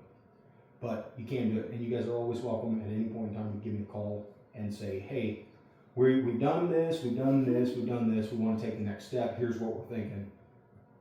How do I go about it? And I'm going to be like, all right, motivation, time, and consistency, stretch it like a rubber band, use your postural, use your leash and your controls. I'm going to talk about the specifics of it and just give you a rundown over the phone. Hey, give it a holler, give it a try, see what your success is, and I won't hear back from you because it's just going to work. You're going to remember these things. Mm-hmm. And then after that, you'll call me again, maybe once more, and be like, how do I do this? And I'm like, it's the same thing. And I'm going to make you tell me how to do it. And then you won't ever call me again, and I won't ever know if it works. And sometimes that happens the first time. As soon as I leave here, you guys just never call me again, and then I see you 6 months down the road, and I'm like, how's things going? And they go, life changing. And I'm just like, you could have told me. So anyway, that's the process. Again, I'm running out the door. You guys can get the last any bit more that you want to understand out of me while I'm still here. Just the same thing. Yeah. I've got all the info I wanted. Unless you have any more questions, do you, Joe? You gotta finish filling out the check. Mom had it wrote out, but she did. So it just writes it, just needs to put his name. Yeah, I should put the name. It's the name. It's not a big Tell him deal. he's gonna have to put his name on it. She said, I don't remember his last name. I'm like, Smith. That's why it's called the PackSmith. Yeah. But yeah, that's not a problem at all. It works just as well. I guess the only problem with not filling out the check is if it goes to the wrong person. So as long as I walk out of here with it, don't lose it. If I lose it, it's my problem. I'm gonna make you pay me a second time because I'm an idiot. That would not be the way that life is supposed to work. Pick this up. Here, give this back. It's just a slip, so you can just throw it off. You guys are good dogs. You just learning how. That's all. Yeah. So, I have a client of mine that makes these. If you guys want one, I can have one made for you. He usually makes them 100 at a time. I just haven't gotten them in a long while, and I ran through them all. This one actually technically belongs to my wife, although I am using it pretty consistently these days. But if that's something that you want, anything works. Tennis racket, there's nothing magical about it. It does look like it has electricity that's run through it because it did. You put 80,000 volts. yeah, I've seen that. Yeah. Pretty cool. I actually have a video of us doing it. I never did post it, but it's pretty fun to watch. He let me run the plug. Very first time, like no instruction, no questions about it and everything. He's like, you just unplug that and plug that in as soon, And I'm just like, you really trust me, don't you? And he's like, we'll find out. All right, Josh. Yeah, that's about what I know. I know it's a lot. I will have the link. I will probably have that thing posted up here in an hour. And I can send you guys the link to it. That way you guys can rewatch it as many times as you want. Not that you want to really ramble for 3 hours too often. But, and then